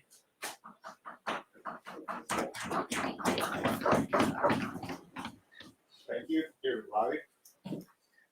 How many minutes do I have to speak? Go five. Five, okay. Well, howdy. Howdy. Oh, come on. Howdy. Yeah. I don't know why they look more angry right now. Yeah, but anyway, I mean, you know my name, David Cabrera. You know, here I was elected as everybody asking questions. I know everybody can ask questions. It's okay. So, I mean, practically some controversy about me running regarding my municipal qualification, the manipulation. I'm appealing, and then me being part here again. But, I mean, that's politics. I would just say that, talk about my platform. It's just simple. It's just two simple tasks. The main one is about scholarships, about giving a scholarship to people being there. Because while I was running for the class, when I was a freshman, when I was part of the Dunk Community Council, and when I decided to join the Student Senate as part of the College Liberal Arts, that was the one thing that I wanted to die for the most. Scholarships. I mean, I tried to convince it for something else, but then you say, no, man, I want some scholarships, and I want them now. So when I decided to campaign, I was like thinking, which idea would be the best for campaigning? Then I remember every time I talk to people and they say scholarships. But yeah, that's what is one of my goals. Either through the university directly, like I mentioned before, as my SEC debates, if I have to go outside the university, talk to people outside and be like I don't know, like newspapers, do interviews, talk about that, talk to public figures, like I don't know, Beyoncé or anything that you like. Or if you have to go to politics and like governors, senators, or even the president of the US, I mean, why not? Because that's something that I used to be helping funding for like promoting parenting scholarship for adults for parents. Fortunately, my friends in my organization, PLA, helped $15,000, which they provided to like 5 different families who are student getting ahead. So it's good to help adults even with problems because nobody here knows probably sort of assuming what being a parent and being a student is. So that's something I really want to help. Also, with helping the scholars for handicap people or just regular people here. Also, my second one is about promoting my understanding, talking to people. It's something that I've been already doing in my year, talking to random people, telling them, hey, how do you eat? You got something that I can help you? Do you want to hang out? I mean, sometimes I get like nothing here, or simply like they don't answer me back and they just keep doing stuff. But that's what happens. Sometimes people want to talk to you. And someone say, hey, baby, I appreciate your honesty. You're asking me all that kind of stuff. I appreciate you talking to me before the test, giving serious about us passing. That's something that we really appreciate. And that's something I will keep doing after my friends today. I also come to talk to people in the organization, meeting them one-on-one, having big meetings, parties, or something like that. That's all something else that I really want to do. And if for some reason I don't get student life pressing, I will still find out another way. I have to work in the other student life pressing to get those goals. I will do it. That's it. Senator Banks. Your next second first. So I'm aware that you were having your case appealing the disqualification. Yes. They ruled yet? Do you know? Not yet. Okay, you know when they're going to? No, sir, I will get an email about that. Senator Holland. Megan Heim, Freshman Caucus. So I know on your platform you talk about having festival meetings. I was wondering what that entails. You know, meeting with food, some ice cream, there's some music to relax. Some people also like dancing in their own ways, maybe, I don't know, just having, or just classical dancing. I haven't done all that yet, but I mean, yeah, that's my ideals. Nothing. Senator Morgan. Senator Morgan, what is your favorite tradition here? Cool, I didn't ask that here last time. I don't know if that's considered a tradition, but I consider that tradition. I would be like the football games. I would say that it's very much something that's usually something that a lot of people appreciate, football. I can see people who hate each other from other organizations, the opposing views, that go to the same place to do the same thing, to share about elements. I mean, I have to be honest, I'm not a big fan of football. I have to go because I'm at the university and I want to stand by the university. That's something that some people don't understand. You don't may not like some stuff. You can do some appreciation for the university by participating in that because that's the reason for being happy. We want with everybody. Thank you very much. Any additional questions? Seeing none, thank you, Mr. Cabrera.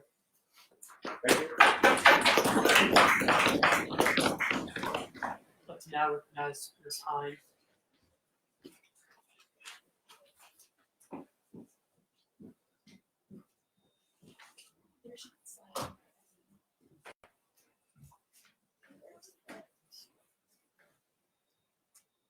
All right, hi, Senate. Howdy. So this is my first time up here, and this is actually not as terrifying as I thought it would be. But I'm going to try to keep some excited, stay warm and fuzzy, so we can all go home. And I also got a test with Penny for. So the Rules and Regs Committee decided that we're going to spend the last 6 meetings kind of giving presentations on a few motions that the Senate uses on kind of often. So the first one is just the main motion. The examples of this would be like resolutions, bills, and acts. We don't really use the terminology because they're in our agenda. It's debatable, amendable, and requires a majority vote in order to take action on items we pass. You cannot amend your own bill, resolution, or act, and you cannot speak against it, but you can vote against it. The next one are amendments. I know this one can kind of get a little confusing. There are two different ranks of amendments. The first rank amendments are amendments to the actual bills, motions, or resolutions. These can just be done here saying, I move to amend the resolution, bill, motion, etc., whichever one is on the monitor at the time. This is debatable and amendable and requires the ability to vote to pass. The second rank amendment is an amendment to an amendment, and so the way that would work is the amendment that is proposed to the amendment would have to be pertinent to the amendment. So it's like if there's something about apples and oranges, you can't just say like I want to have a dance party. It'd have to kind of correlate in a sense. Also requires a majority vote to amend the amendment or motion, and that's the previous question. I know it's the famous one in here because sometimes debate can get really long. It requires a 2/3 positive vote to pass. It's undebatable, it's unamendable, and it does require for someone to second it. It basically ends the discussion and allows the body to take a vote immediately on the pending question. And this can just be done by getting recognition and saying, I vote for this question. And it cannot be offered when someone has the floor. So if someone's speaking, you cannot interrupt them to bring it up. So, and for that, I yield my time to the floor. Mr. Morgan? Senator Morgan, College of Education. Could you go back to the main motion slide? Yes. So on the cannot amend or speak against your own main motion. During the previous meeting, there was some disagreement on whether that is still an SBA code. Chair Berger can enlighten us on whether the cannot amend or speak against your main motion is still an SBA code. I believe it was about or rule unconstitutional last session. That's something that I would have to look on, is something that specifically I don't know the answer to, but I can check on it and definitely let you know. To add on to that though, I just went on the Robert's Rules of Order book, and that's what it said about the main motion, but I do know there are some discrepancies against the code and the book, so.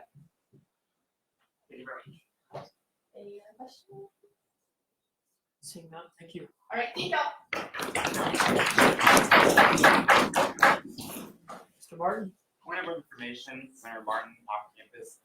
Just while we're talking about rules and regulations, what is the time limit that is required on open forum via the code? I have no idea. Question from Mr. Berger. 1 hour. 1 hour. And 2 minutes. And 2 minute presentations. No, okay, well, with that, Mr. Morgan? Parliamentary inquiry, or sorry, Senator Morgan, College of Education. Parliamentary inquiry, do we have forum? Again, ask Mr. Berger. What's the official count of the senators currently? 62. 62? Oh, yeah. So 32 would constitute a quorum. 32.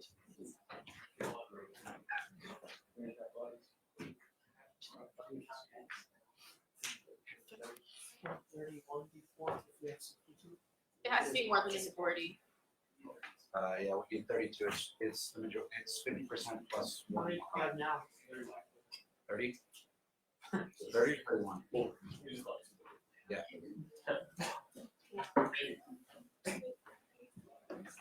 Stay on your mouth.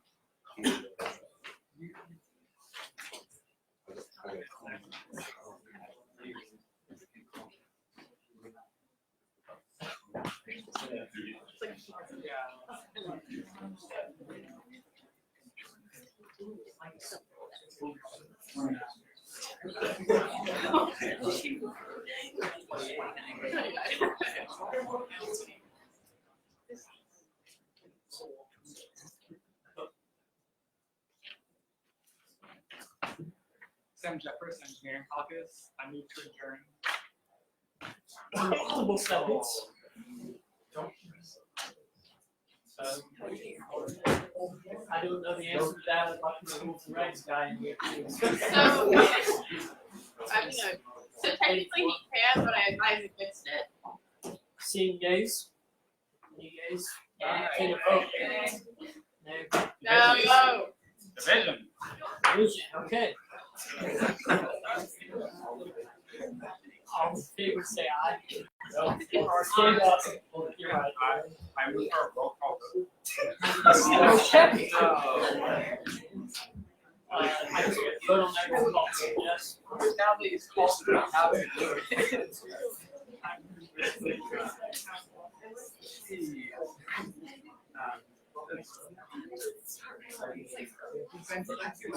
you have to get the.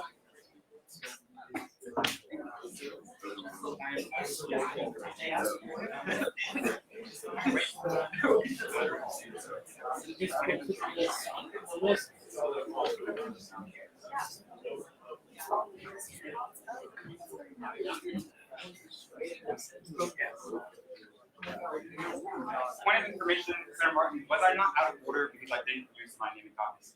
I don't know if we can go back on that. You can pull it up. So how many people do we still need in this room to make the quorum? Yeah, technically we can't vote on anything. So, can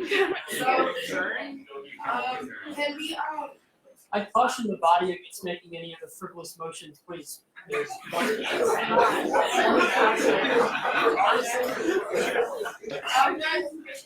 I have a motion for a recess? Or no? We can't vote on anything because we do not have a quorum. I don't. You need quorum to recess. You cannot take action on any business without voting on it, like with a quorum. You can't end without a quorum? I mean, no, you're right. No. I request a ceasefire of talking. Please stay in order. Are we voting on a ballot now? Is that what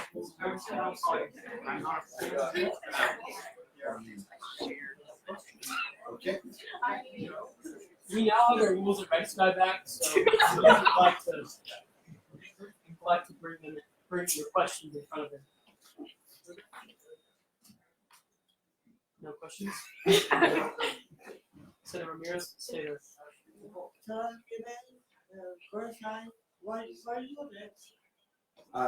I left to go get John Atkins so we could perform.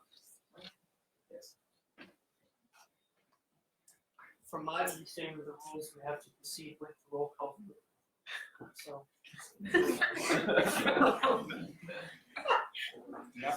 Point of procedure. Yes. I think it's understood, Chairman Student, it's pretty much understood, yes, somebody wants to call. Yes. So go ahead. This is the vote pertaining to the adjournment of this topic.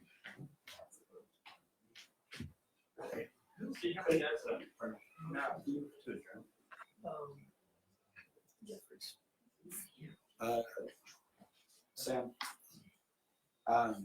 the code actually supersedes Robert's rules, and so in Robert's rules, the motion to adjourn when unqualified is the motion of highest precedent. However, the Student Government Association Code does not allow us to adjourn without addressing all of the business on the agenda. That's out of order. We don't need to take a vote, and we will now proceed into a period of Connor. February 5th, 2020.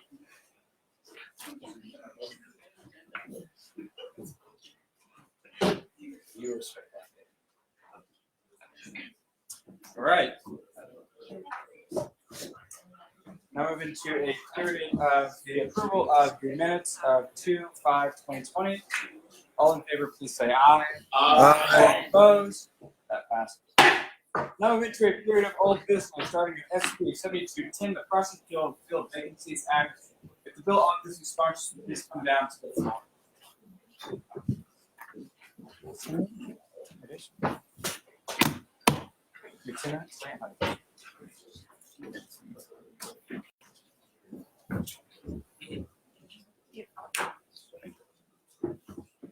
I know at least one rule.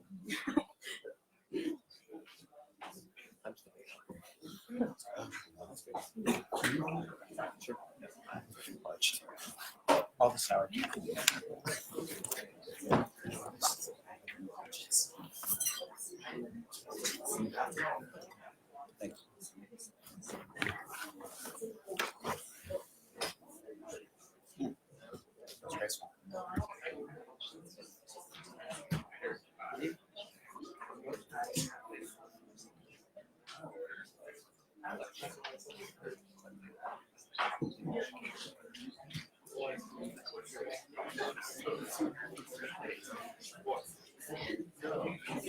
Howdy. Howdy. This bill is the process to fill vacancies that, so currently there's no way to fill vacancies we have. Hopefully this will get more members and stuff done in the Senate.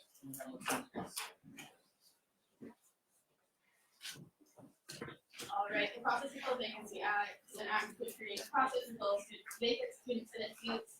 Whereas one, a multitude of seats become vacant during the course of each student senate term, and whereas two, when student senate seats are vacant, student senate cannot properly represent their constituencies. Whereas three, the Texas A&M Student Government Association should fill the seat vacancies in the most unbiased way possible. So let it further be enacted according to this whole section that I'm not going to read it for everyone, but I'm going to read what's read, because that's more important. The process of filling vacant seats between the fall and spring elections shall be as follows. Number one, the proposed seats to be filled must be vacated after the fall 2020 election. Number two, when 5 or more student senate seats are vacant and less than 25 of the student body senate is composed of selected senators, the Speaker pro tempore shall notify the Rules and Regulations Chair to start the Senate vacancy filing procedure and provide the Chair with a list of vacant seats. Number three, the Senate seat vacancy procedure is outlined in Title 3, Chapter 1, Article 10, Section 3.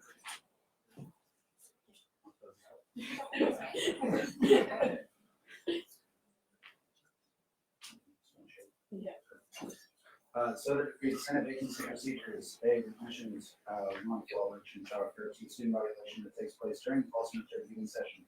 2, spring election shall refer to the student body election of the spring semester, which the student body president for the next session of the student senate election. 3, upcoming session shall refer to the session of the student senate that is held office at the beginning of the spring semester. 4, incoming session shall refer to the session of the student senate that is elected in the spring student body elections. 5, election commission shall refer to the program under the direction of the executive branch that is charged with overseeing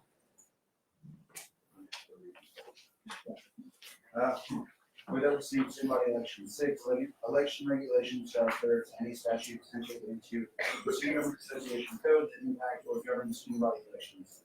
The process for filing seats during the fall semester shall be as follows. Speaker pro tempore shall announce any Senate vacancies during the fall semester at the second meeting of the fall semester. To be filled during the fall elections, the election shall be conducted according to the election regulations. The newly elected senators shall be seated and sworn into the meeting immediately following certification of the results. The number of senators equal to the number of vacant seats in each caucus shall be elected from each caucus in each elections. No sitting senator may participate in a vacancy election in his or her own caucus, nor shall any sitting senator be removed from the Senate as a result of this process. In the event that additional seats become vacant after the announcement of vacancies in caucuses that are already being filled during the fall election, the Speaker pro tempore may declare those seats vacant and fill them during the election as well. This declaration must take place more than 24 hours before voting opens. No seats may be open in caucuses that do not already have one seat to be filled by the election. The process for filling seats during the spring semester shall be as follows. The Speaker pro tempore of the outgoing session shall determine which Senate seats are vacant immediately following the certification of the spring election results. All vacant spots in each caucus shall then be filled automatically by the Senate candidates who do not already serve in the Senate and who are not otherwise ineligible to serve in the Senate's outgoing session. In a descending order of priority based on how many votes they received during the spring elections. If the seats cannot be filled in this manner, or if any seats in the outgoing session are vacated after election results are certified, they shall remain vacant for the remainder of that session. Any senator wishing to switch constituencies must follow the above vacancy procedure. If the switch is not granted, the senator retains their original seat in the outgoing session if applicable. The process for filling vacant seats between the fall and spring elections shall be as follows. The proposed seat shall be filled must be vacated after the fall 2020 election. When 5 or more student senate seats are vacant and less than 25% of the student body is composed of elected senators, Speaker pro tempore shall notify the Rules and Regulations Chair to start the Senate vacancy filling procedure and provide the chair with a list of the vacancies. The Senate seat vacancy procedure is outlined in Title 3, Chapter 1A, Articles 10, Section 3. And let it be further enacted to Title 3, Chapter 1A, Article 10, Section 1A, and amended by making the following modifications for officer elections. The officers of the Student Senate will be elected at the first meeting of the new session according to the following format. Candidates for Speaker, Speaker Pro Tem Board, and Regulations Chair must have served the entire session of Senate. If no candidate meeting the above requirements chooses to run for the above offices, then any current member of Senate may run for those offices. Nomination shall be accepted from the floor. Candidates for all positions, officer positions must be members of the session in which takes the election.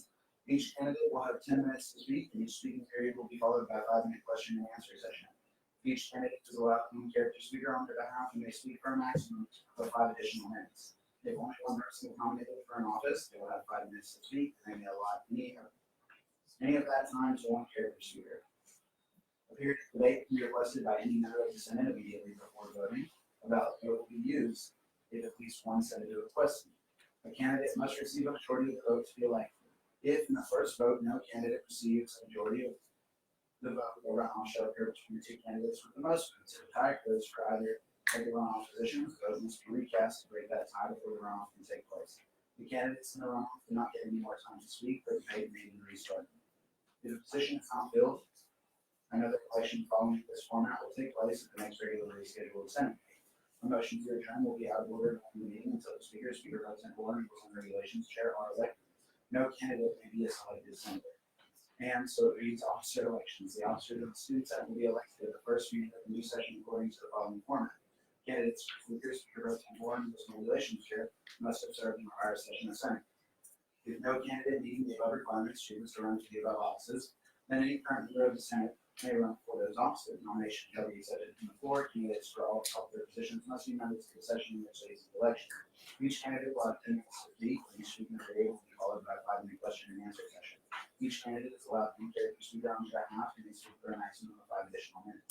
If only one person is nominated for an office, they will have 5 minutes to speak, and they allow any of that time to one character speaker. A period of debate can be requested by any member of the Senate immediately before voting. Ballot vote will be used if at least one senator requested. The candidate must receive a majority of the vote to be elected. If in the first vote no candidate received the majority of the vote, a round shall occur between the two candidates with the most votes. If a tie occurs for either runoff positions, the vote must be recast to break that tie before the runoff can take place. The candidates in the runoff do not get any more time to speak, the debate will be restarted. If a position is not filled, another election following this format will take place at the next regularly scheduled Senate meeting. The motion for adjournment will be out of order in any meeting until the Speaker, Speaker Pro Tem Board, and Rules and Regulations Chair are elected. No candidate may be a selected senator. Let it be further enacted 3. Title 3, Chapter 1A, Article 10 be modified by making the following addition. Section 3, Senate seat vacancy procedure. After the SGA fall elections, the Rules and Regulations Chair shall make available applications and accept completed applications to fill vacant student Senate seats. The Rules and Regulations Chair shall purge all applications at the start of spring elections. All submitted applications are active for 60 school days. The application shall consist of name, contact information, including email address, academic college, living situation, ID on campus or off campus, past and current activities, past and current leadership positions, open-ended questions, maximum of 300 words each. What do you hope to accomplish in the Student Senate? Is any friends or family currently in Texas A&M Student Senate, Texas A&M Executive Cabinet, or Texas A&M Judicial Court in your relationship? Pause real quick. Yes, Chair Banks. Chair Banks, statement of character, summary of 2 Senate presentation by 5 minutes. Saying at least 2 seconds. All in favor of extending the period of presentation by 5 minutes, please say aye. Aye. All opposed? Nay. Division has been called. All opposed, please rise. Point of information. Please state your point. Is it true that if we don't finish reading this thing that we're already 9 out of 13 pages through, You're we correct. have to read it in full again at another meeting before we can pass it, and it will come up again? Correct. All opposed, please rise. Please be seated. Okay, that passes. Please continue. Do you have any prior experience in Texas A&M Student Government Association? Have you participated in a student body election? If so, please elaborate, including peers and positions. Is there anything else you would like to tell us about yourself? The disclosure message reading this application, excluding your contact information, will be shared with the student senate body and other affiliated entities. The majority of the Rules and Regulations Committee may add any element to the application if deemed fit. Confirmation duty. Vacant Senate seat applicants will be considered at the second general assembly meeting following the Speaker Pro Tem Board, notifying the Rules and Regulations Chair of the vacant seats unless otherwise specified by the code. The Rules and Regulations Chair shall be responsible for informing all applicants for the vacant seats about the date of the confirmation meeting. If there are more than 5 applicants for a given seat, the following process should take place. Filling the vacant seat shall be deferred until after the next internal affairs committee. The internal affairs committee shall review applications to choose 3 applicants to be presented at the next general assembly. All stipulations for regular Senate vacancy confirmation meeting apply to the deferred confirmation meeting. The applicant's application shall be made available to the Senate body at least 48 hours before the meeting. The application in its entirety shall be shared except their contact information. The applicant's character witness and all nominees shall have speaking privileges for a period of up to 3 minutes per applicant. Applicants must answer questions at the discretion of the Senate after the period of presentation for no less than 3 minutes per candidate, unless no questions are asked. Confirmation of these appointments will require a simple majority of those present voting for each seat under consideration. The vote will be taken by using the system of ranked choice voting. The applicant who has a majority shall be sworn in as a student senator during the meeting and referred to as a selected senator. Selected senators shall have all the rights, privileges, and limitations of the senator with the exception outlined in Title III, Chapter 1A, Article 10, Section 1A16. So it reads, Section 3, Senate seat vacancy procedure. After the SGA fall elections, the rules and regulations chair shall make available applications and accept completed applications to fill vacant student Senate seats. The rules and regulations chair shall purge all applications at the start of the spring elections. All submitted applications are active for 60 school days. The application shall consist of name, contact information, including email address, academic college, living situation, ID, on-campus or off-campus, passing current activities, passing current leadership positions. Open-ended questions, maximum of 300 words each. What do you hope to accomplish in the student senate? List any friends or family currently in Texas A&M Student Senate, Texas A&M Executive Academy, or Texas A&M Judicial Court in your relationship. Do you have any prior experience with the Texas A&M Student Government Association? Is there anything else you'd like to tell us about yourself? The disclosure message reading. This application, including your contact information, will be shared with the student senate body and other affiliated entities. The majority of the Rules and Regulations Committee may add any element to the application if deems fit. Confirmation meeting. Vacant Senate seat applicants will be considered at the second General Assembly meeting following the Speaker Pro Tem Board notifying the Rules and Regulations Chair of vacant seats unless otherwise specified by the code. The Rules and Regulations Chair shall be responsible for informing all applicants for the vacant seats about the date of the confirmation meeting. If there are more than 5 applicants for a vacant seat, then the following process shall take place. Filling the vacant seat shall be deferred until after the next Internal Affairs Committee meeting. The Internal Affairs Committee shall review applications to choose 3 applicants to be presented at the next General Assembly meeting. All stipulations of a regular Senate vacancy confirmation meeting apply to the deferred confirmation meeting. The applicant's application shall be made available to the Senate body at least 48 hours before the meeting. The application in its entirety shall be shared except for their contact information. The applicant's character witnesses and all nominees shall have speaking privileges for a period of up to 3 minutes per applicant. Applicants must answer questions at the discretion of the Senate after the period of presentation for no less than 3 minutes per candidate, unless no further questions are asked. Confirmation of these appointments will require a simple majority of those present voting for each seat under consideration. The vote will be taken by using the system of ranked choice voting. The applicant who has a majority shall be sworn in as a student senator during the meeting and referred to as a selected senator. Selected senators shall have all the rights, privileges, and limitations of the senator, with the exception outlined in Title III, Chapter 1A, Article 10, Section 1A16.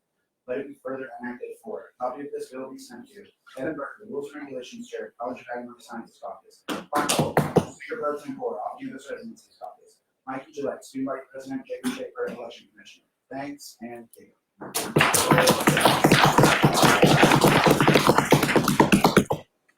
Any questions for our presenter? Yeah. Yes, Cabrera. Senator Cabrera, President, your arts. I have a question about the open question you are asking. So, in which way will those questions define the possible candidate for the position of the vacant position? So each one of them is like testing out can it be added on by rules and regulations committee to let some listing. It's kind of up to each individual senator to take what they will and answer the questions.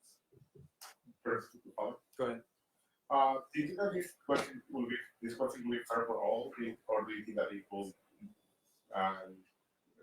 cause disadvantage to somebody, some group like freshmen? I can feel like sometimes it's you could good disadvantage, but they can also put on their if they do stuff after high school. Unfortunately, it's not a lot can do that they're on academic or activities history year at A&M in their session. And I think that the nature of fairness for these questions stems more from are we asking them all the same questions, which each application will be identical. And so then within that, we just have to assume positive intent and trust in whoever the evaluation committee may be for that specific session, that they are going to ensure that they are impartial and fair in all their dealings with this. Any further questions for our presenters? Yes, Senator Pauls. Senator Paul off campus. So I was wondering, when the senator was absent out and they wanted to join back again, was they able to do so with this piece of legislation? So unfortunately, student senator who absences out is not allowed to be appointed back to their own position, nor are they allowed to actually participate in the student senate again until they've worked a full session after having absence out. So saying were to absence out during the 72nd session, whether that would be, at the first possible meeting, which would have been the third meeting of this session. If you absence out at the third meeting or you absence out at the last meeting, you're actually not allowed back into the body as a member of the student senate until the 74th session. Thank you. Any further questions? Okay. Seeing none, thank you guys very much. Please go to the floor. We'll now move into a period of debate, beginning with debate against. Is there any debate against SB 7210? Okay. Seeing none, debate is one side, and the period of debate has now closed. Now move into a period of voting by voice. All in favor of passing SB 7210, the Process to Fill Vacancies Act, please say aye. Aye. All opposed? That passes. And that now concludes our period of old business. We're now going to a period of open session. Do you have any pieces of legislation? Yes, Senator Martin. Senator Martin, off campus, I have a resolution. Please state the title. SR 7245 in support of dragging that. Saying, for a second, if the bill authorizes sponsors to come down to the floor.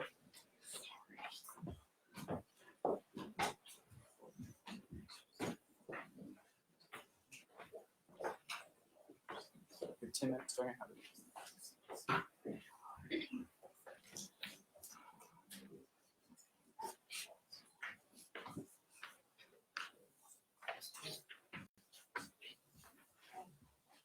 Hi, Senate. So we're making this resolution in support of Dragon. So as I said, in support of Dragon resolution, the resolution to support freedom of expression and LGBTQ plus culture.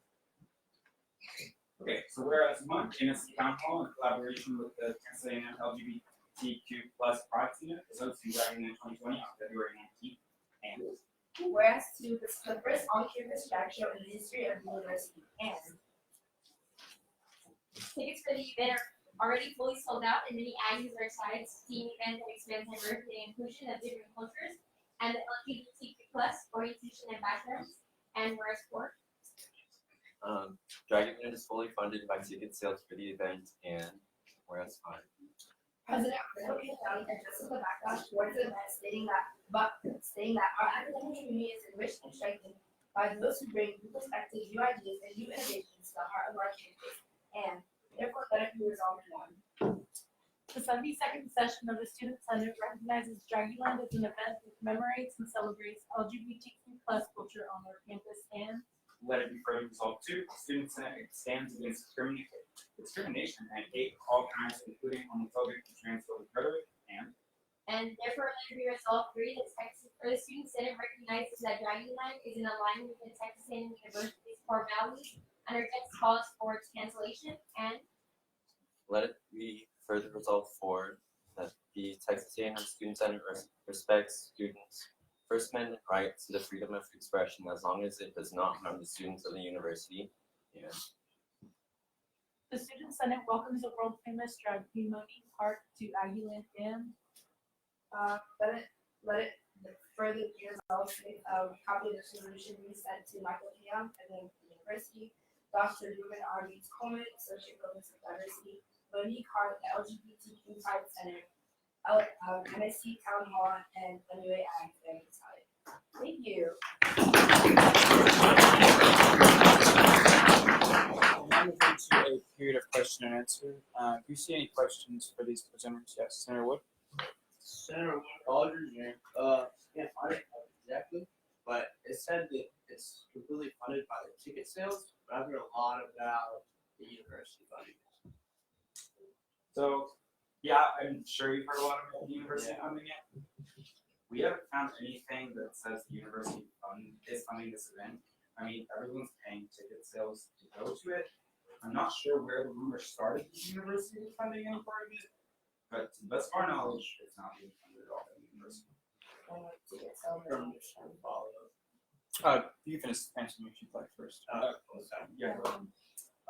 So if you're not sure whether the university is funding or not, would you be positive and 100% sure that the ticket sales are fully funding the event? Yeah, we do actually tickets to the event. Oh, it's a privately funded event and it's funded by ticket sales and not the university. I'm not saying for the hours. Yeah. Do you have any further? Oh, sorry. Go ahead. I was gonna say no questions. Yeah. Any further questions for these presenters? Seeing none, thank you guys very much. We will now move into a period of debate, beginning with debate against. Is there any debate against? Yes, Senator Morgan. Senator Morgan, education, I have a minute to me. Please state your name. I moved to add myself and my colleagues to this bill for the sponsors. Seeing a number of seconds. All in favor of adding Senator Morgan as well as anybody else to the list of co-sponsors, please say aye. Aye. Aye. All opposed? Yay. Oh. That passes. Senator Morgan, you still have the floor to debate against. I yield my time to the floor. Great. The floor has been yielded to. We'll move back into a period of debate for this resolution. Any debate for this resolution? Yes. Senator Feldman. Senator Feldman, yeah, I can say that.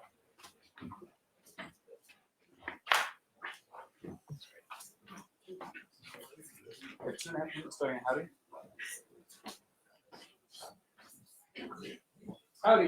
Howdy. Howdy. Senator Felton, off-campus caucus. I just want to say this bill supports people's right to free speech, free expression. I think it's stands with all of the university's core values. And I yield my time to the floor. All right.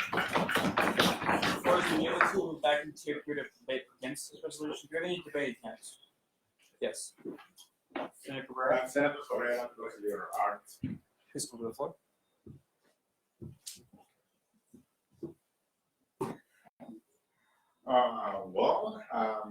Also you want to support these resolutions, but if I'm with you, I also support express individually. But I also have some skepticism about other people that don't agree with this idea or close against the values. So are we not representing them also? What about people who are opposing that? So what does that mean in relation to the student senate? Are they adding to? I not say that you can go to the event or you don't want to, that's fine. But at the same time, we are being skeptical about the whole idea of associating the student senate with that solution, especially when words about like homophobia that can be bake the whole idea. I mean, I don't know about that, so that's something I'm saying. I give my time to the floor, I guess. Okay, the floor has been yielded to. With that, we'll move back into a period of debate for this resolution. Do I see any debate for? Okay. Seeing none, debate is even, and that will conclude the period of debate on this piece. Now we move into a period of voting by voice. All in favor of passing SR 7245 in support of Dragonland resolution, please say aye. Aye. All opposed? Nay. That passes. Do you have any further pieces of legislation for open session? All right. Seeing none, that will conclude our period of open session. And we will begin with the period of committee reports, starting with Pro Tem Cole. Starting with Chair Berger. Chair Berger, Rules and Regulations. Howdy, Senate. Howdy. So not a whole lot. I know y'all are ready to go, and I'm quite honestly tired of talking. I wasn't around for it, but I just want to commend y'all. That piece of legislation was very much one of the largest things that we've accomplished in here. It's absolutely a huge thing. We can go ahead and fill vacant seats in the future, so that we can conduct business in an efficient and effective manner, and that we can maintain the size, the integrity, and the diversity of this body. And so I really do want to applaud all of you on that. Thank you very much. It is going to be a task to have to go. I'm happy to undergo it. And then beyond that, that's most of what I've got. Other than that, I do want to also applaud Megan for a very awesome rules and regulations presentation during open forum. That will be the first of 6 presentations we will see over the course of the rest of this session. And I really do hope that we all pay attention to that you learn from it, because there is some really excellent information to take from that. Whether you are returning to this body or not, we are interested in developing you as an individual and developing you as a professional, and that's just another way that you can go ahead and take that up through your time here. So please do take advantage of that. And then beyond that, I hope that either myself or my deputy chair will see you at Subco this evening. For those of you who don't know. I'm still figuring out if I can come or not. It will be contingent upon if someone who I have not yet gotten to see all week is awake or not. Whenever I call them out with questions. Your ranks. That would be my lovely girlfriend of about 3 years. It'll be 3 years on March 10th. It's been a very stressful week for both of us. I haven't gotten to see much of her, so nothing on all of you, but I would definitely jump at the opportunity to go get to hang out with this.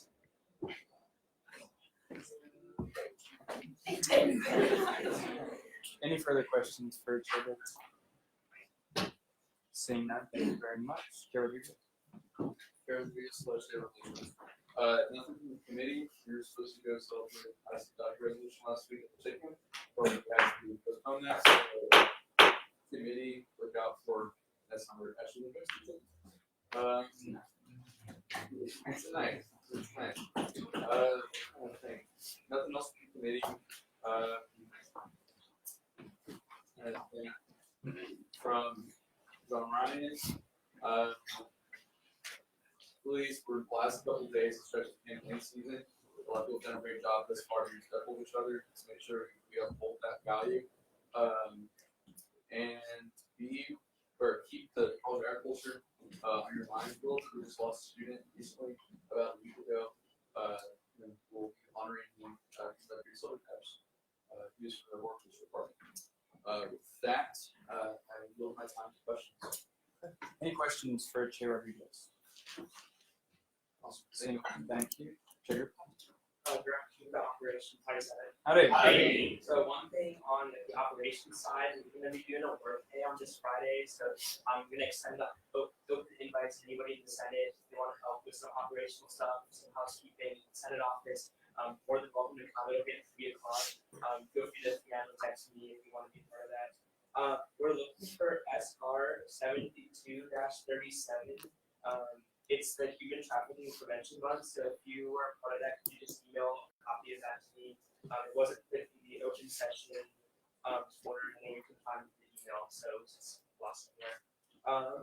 And then just on a more personal note, just good luck to everybody running for any position. Also, just for Senate, we have 5 meetings left for this session, and I know that sometimes it feels like these meetings just keep on dreading and keep on lasting, but there's a lot of cool opportunities that we have all these excellent speakers come in, a lot of the work that can be done, and so I challenge you guys, if there's something that you've been passionate about that you haven't gotten to do yet this session and you'd like to do it, definitely just reach out. I'm sure anybody on IM, any of us fellow senators in the room would love to be a part of that, and so yeah, just professionalism, Robert's rules, there for a reason, so meetings go more efficiently, and have a great time.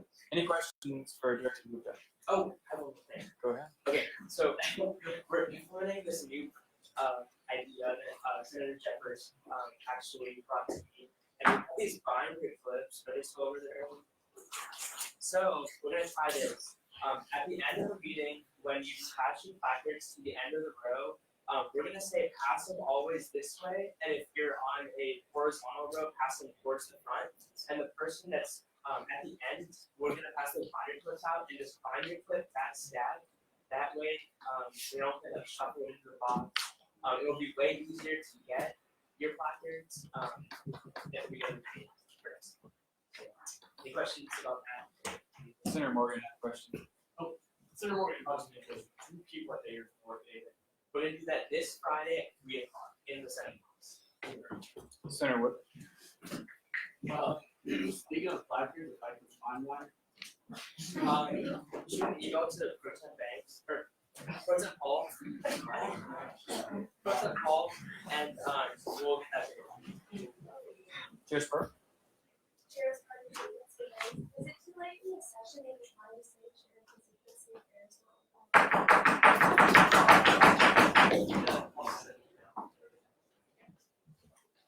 Yes, Chair Burke. Chairman, regulations, are you open to adding binder clips to avoid issues in the future?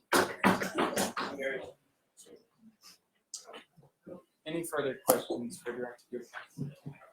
Seeing none, thank you, Chair Rios. I'd say, Not much on the video. What I did meet with my executive counterpart this morning, and we kind of shot some ideas for one another. We have some things that we're going to be working on as collaborating on. So keep an eye out for that. We'll be asking for some support with some things she's working on her end. And that's pretty much it, nothing too much. But I would love to share a quote with you guys that I just kind of found recently.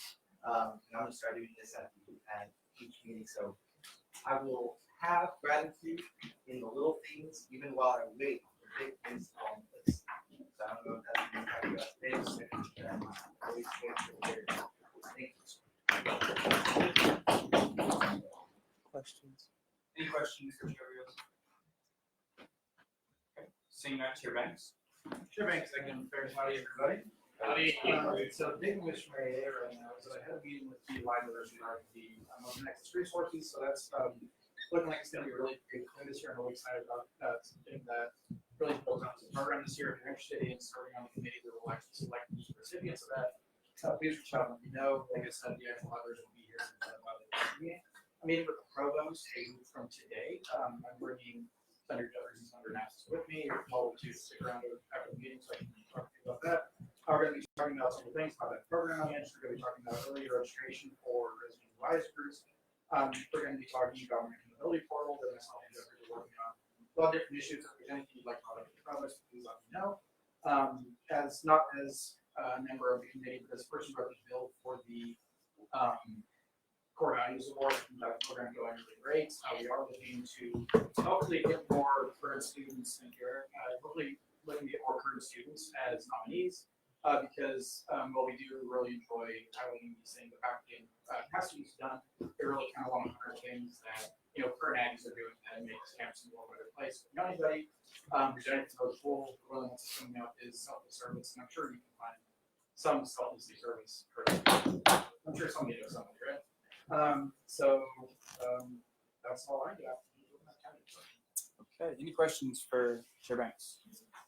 Yes. Senator Wright. Senator Wright, on the information, which projects do you mean with? Any further questions for Chair Banks? Seeing none, thank you. Chair Rodriguez. Hi guys. Diversity inclusion. So there's a couple of things. The first is I had the director of Howdy Tours reach out to me and ask if I can get a group together to go meet with her so we can possibly expand the diversity initiatives that are given on the tours on campus. So I think that's a really cool thing. I know a lot of it is kind of more traditional based, but if we do more of the diversity initiatives in the tours, I feel like a lot of students would be more open to see what it's about. So I think that's a really cool thing. Also, wanted to give a big shout out to my crew, the diversity team for making Dragonland one of the greatest things they passed tonight. I know I want to expand more legislation that has to do with LGBTQ. I know that's been kind of we were focused on last year, so we can bring more of that to the board. That'd be really cool as well. Next month is Greek American Resolution Month, so if you guys are getting ready for that, it's gonna be really cool that you're in class. Also from Senator DeGray, the diversity t-shirt sale is going on from the DMS, and so if you guys are looking into that, I can give you the link and all the information about that that's going on. And the last big thing is the Matthew Games Art Gallery is closing next Friday. So you guys definitely go check it out. If you want to go, I know I personally haven't gone just yet, and I'm excited to go check it out. I'll probably be taking pictures and stuff, so you guys will really go for that. It is over at the MSC, so if you guys want to go, we can group together, community holding experience as Senate. So if you guys hit me up and we can go. And don't forget to vote tomorrow, guys. I know it's big for us, so please vote. Any questions for Chair Rodriguez? All right, seeing none, thank you very much. Chair Spur. Chair Stark, constituents and affairs, how are you guys? Howdy. On the same note, of course, really proud of all the work that we're doing here to really represent our constituents. Of course, and not just our vote. I think that's something that we're really working towards this session. I think we're doing a really good job of that. Just a few things from me. February ag input has been delayed on going out. I'm just waiting until elections are over because we're all really stressed with that. So once elections are over, February ag input will be sent out. Already Black History Month and asking about it's almost complete. The second thing being is I know we didn't get committee reports the last session, so I individually sent an email out to all of y'all because I'm really big on communication. I have a few things to say, so I don't really know if email or not, but I sent out email with the resources link on it. So trying to compile a few more resources to put all of our ad inputs. You can go back and find an email from me, or you need link again. I'm really happy to share it / send it to you. But it's basically a link that lists like all the resources that we provide on campus for students. One of the things we learned in January's ad input was that students just aren't aware of the resources we have for them. A lot of students are like, oh, Udall's great, or the writing center is great, but like I need a resource for this, and I know we have the resources for that. I may not be aware of every single one of them, and so that's why I'm trying to have you all help compile a list of all the different things we have to offer to students here on our campus. Two more things. One, Jacqueline and I, the municipal affairs chair, thought it would be a cool idea if we got a group of us together to do a big event. I'm gonna sound bad out here. I'm a junior. I've never gone to a big event. So I'm hopefully, the freshman year I wasn't involved enough to know what it was. And sophomore year I got sick. So I will be a part of the SGA dream team for a big event. If you want to join our SGA team, please reach out to me. We're trying to build a group of us to go between executive cabinet, J-Court, and Senate. But if you're wanting to go, please reach out to me. And then lastly, if you have anything that you want to be put in ad input, you're concerned about constituent opinion, I know I've been hearing a lot, please reach out to me. I would love to meet with you guys. I try to scramble some things together every month, but it's y'all's opinions, it's y'all's policies that I will hear from. And so if you hear something from somebody, if you are curious about something, you have a question, you think is pertinent to body, please reach out to me. Because I'm really one person and I really the value of y'all's wisdom and opinions as well. And I don't always have the best questions. So if anybody has any ideas, please feel free to reach out to me or even a comment about how you put. I'd be more than willing to listen. One last thing, Senate Instagram, the Senate spotlights will be coming back as soon as elections are over. We're trying to remain unbiased, but do know that nomination form is still in the drive. So if you're wanting to submit nominations, my committee will be voting on the senators of the week next committee meeting, so next week. Well, not next week. But please keep submitting those. Hopefully we have any yet. So if you want to do senators, a very good job. So please feel free to add to that. With that, I don't have any questions. Any questions for Chair Spur? Yes, Senator Cabrera. Senator Cabrera, Collective Arts. When is the event? When's the event? It's March. March 28th. Thank you. March 28th. Okay, may I follow up? Go ahead. So will this be able for even people who who might not be running again for the student senate in the next session? Yeah, absolutely. You can do it if you're part of the 72nd or the 73rd. It's open to anybody. Okay, thank you. Any further questions for Chair Spark? Seeing none, thank you very much. And I believe Chair Berger and Chair Rodriguez would like to recognize once further. Go ahead. Chair of the Social Relations, about one thing, it's an important thing. A couple years ago, a couple that are both professors of cultural agriculture lost a son in a car accident in Cooper. And in his memory, their family decided they wanted to create an endowed scholarship for him, for students in cultural agriculture. And so since passing, they've had an annual 5K run. This year it's going to be happening on April 5th, that's Sunday. That weekend, those that choose to participate are able to participate in 5K as well as 10K. If you know people that want to contribute to this, they're not here in qualifications, they could pay. You can sign up for the virtual 5K or virtual 10K, and that's how that works because I don't even run. And if you're like me who doesn't run, there you can sign up for no pay. The no pay is simply contributing to the funds of the endowed scholarship. It's a great program. Once you register, you participate, whether it's no pay, 5, virtual, whatever it is, get a t-shirt out of it. And on that t-shirt, it has a really famous quote by Cooper. Because I was young, but at a young age, he knew that he wanted to become an Aggie. So his famous words were longhorn skin. So if you want to walk around with longhorn skin on your back, it's a great shirt to buy. Again, the family's very appreciative. Seeing that the scholarship has been grown, I think the fund has seen over $50,000 already just in the past 3 years. Phenomenal. This year alone, 3 scholarships, not just one, but 3 scholarships where you can have students at College of Agriculture and Life Sciences. So you find your heart, you want to buy a t-shirt, or you want to help out your fellow Aggie scholarship, and remember some of those could be a great ag. Look into the Super Cooper 5K. You can go on the website. It's not a website. If you go to run it, it's a Facebook page. But also, if some of the lessons you run, you go to runsignup.com. You can look at the Super Cooper 5K. The trail, this is our College of Agriculture and Life Science PJLS building. It's going to go all the way down to Research Park. It's going to do a lab there. You choose to do 10K, or go to the park and plus you and follow your way up back to the gardens right behind PJLS. It's going to be a pretty day. A lot of people in cultural agriculture will be out and about. They look forward to you over. I think it's for a great cause. Great t-shirt, great family. With that, are there any questions? Yes, sir. Alexander Arts, how can we help getting people aware of this scholarship? Definitely. So if you go to the Facebook page, you can go ahead and like it and interact with it. Go ahead and find media content on it. It's where you post about this year's event. Like and share it, comment on it, tag your friends. We're trying to get at least 500 people signed up this year, which is phenomenal. The first year we had 500 people show up. That's just because that was the hoopla and the emotion of the event that was happening and why it was happening.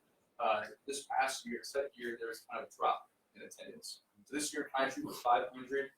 Tag your friends, go ahead and like and share the content. We would greatly appreciate it. I think those are the best ways in which you can share the information. I know those that are in charge within College of Life Science Council, those that were part of, I know we've discussed either putting flyers around West Main campus, West Campus, going to the rec, putting flyers and kind of some cabling there, just so we can get the crowd that's probably planning to do it to go run. But again, if you want to be able to contribute, go ahead and buy the t-shirt and pursue it. Okay. Also, if you want to volunteer, get some community service hours. Plenty of volunteer positions are open. It's just going to be in the morning. I think it goes from 8 a.m. to about 12 p.m. So, just, Sunday morning. For Catholic, we mass in the afternoon, go on Saturday. If you're fine, God still loves you. Go ahead. But those are ways in which you can participate and share. And just to tack on, in addition to the ways that we do go about trying to get the word out, if anybody does have ideas on ways we can further publicize and advertise this event, this is something that's very near and dear to us, especially after getting to spend so much time with these professors this past year. And so definitely don't hesitate to reach out. This is something that's really, really close to our hearts. Yes. Thank you. teachers for Students Affairs, would y'all be okay with this in Iowa? Oh, we would love that. Please, some information. Yes, sir. Any further questions for Chair Berger and Chair Rodriguez? Seeing none, thank you all very much. Okay. And with that concludes our period of committee reports, and we'll move into a period of executive reports, starting with Student Vice President Mark Gillette.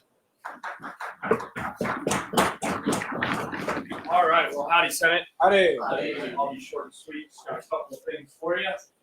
April 18th, that is the spring game. Tammy Galveston their student government will be coming up here for that spring game. We'll be doing some sort of lunch meet and greet. Would love for as many of y'all to be there as we talk about ways that we can push both our schools forward and bounce ideas off of each other about what pressing issues are. We work for student government and how we process it. So if you don't, I'll give some more information as that gets close. Next week, SGA Talks Traffic will be in this room on Wednesday from 5 to 6 p.m. It is going to be a little bit different than we normally have done it in the past.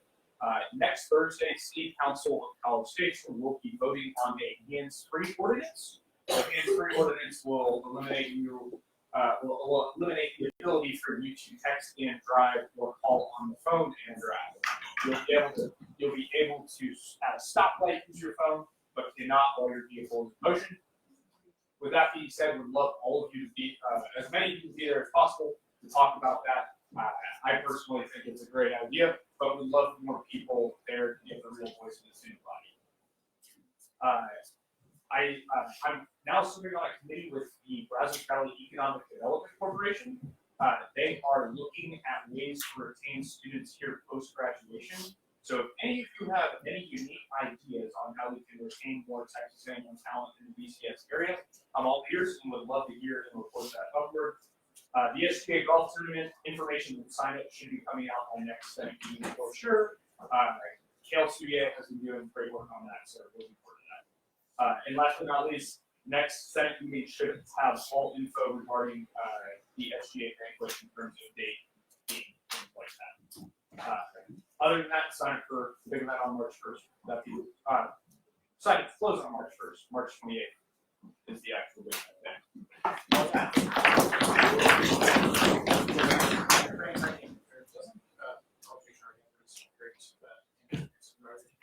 So yes, but sort of. It's very hard to enforce.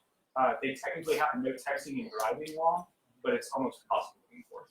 So yeah, basically the way the language is written, it's very hard to prove that someone is texting and driving. Correct. Yeah. Senator Burr. What's your question regarding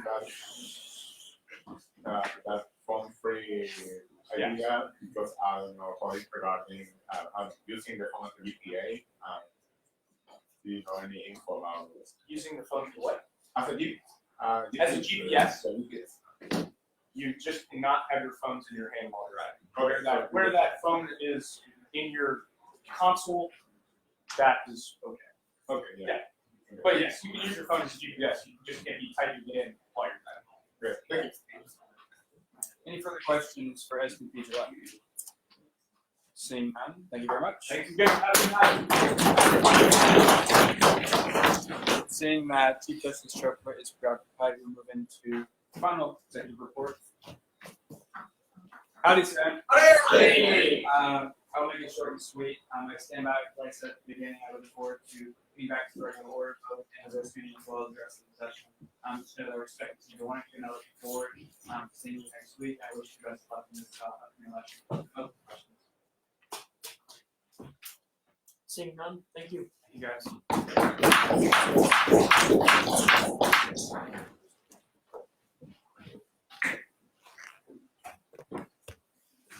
SVP Gillette. Howdy. Justice Chopra. Chair Berger. Howdy. Chair Newman. Chair Vioso. Howdy. Chair J.R. Rodriguez. Howdy. Chair C. Rodriguez. Chair Banks. Howdy. Chair McGill. Chair Spur. Howdy. Chair Gupta. Howdy. Chair Ahmed. Howdy. Mr. Aiken, Mr. Machado, Mr. Anderson, Mr. Cabrera, Mr. Damian, howdy, Mr. Dang, howdy, Mr. Gray, howdy, Mr. Gutierrez, Mr. Dow, Mr. Feldman, Howdy. Mr. Mr. Flores, Mr. Frank, Howdy. Mr. Julian Garcia, howdy, Mr. William Garcia, Mr. Gang, Mr. Graham, Mr. Harsey, Howdy. Mr. Hutto, Mr. Jeffries, howdy, Mr. Clayton, Mr. Moz, Mr. Crowe, howdy, Mr. Luttrell, Mr. Mandel, Howdy. Mr. Rufo, Mr. Martin, howdy, Mr. McHugh, howdy, Mr. McQueen, Mr. Montez, howdy, Mr. Morgan, howdy, Mr. Murphy, Mr. Loyola, Howdy. Mr. Pauls, Howdy. Mr. Pena, Mr. Pena, Mr. Price, howdy, Mr. Ramirez, howdy, Mr. Resendez, Mr. Rivera, Mr. Roman, Mr. Smith, James Smith, Mr. Gunnar Smith, howdy, Mr. Fran, Howdy. Mr. Crossclair, howdy, Mr. Tomlinson, howdy, Mr. Walter, Mr. Wood, howdy, Mr. Hine, Mr. Masses, Howdy. Mr. Oldham, Mr. West. Thank you. Very nice. All right. Comments up now.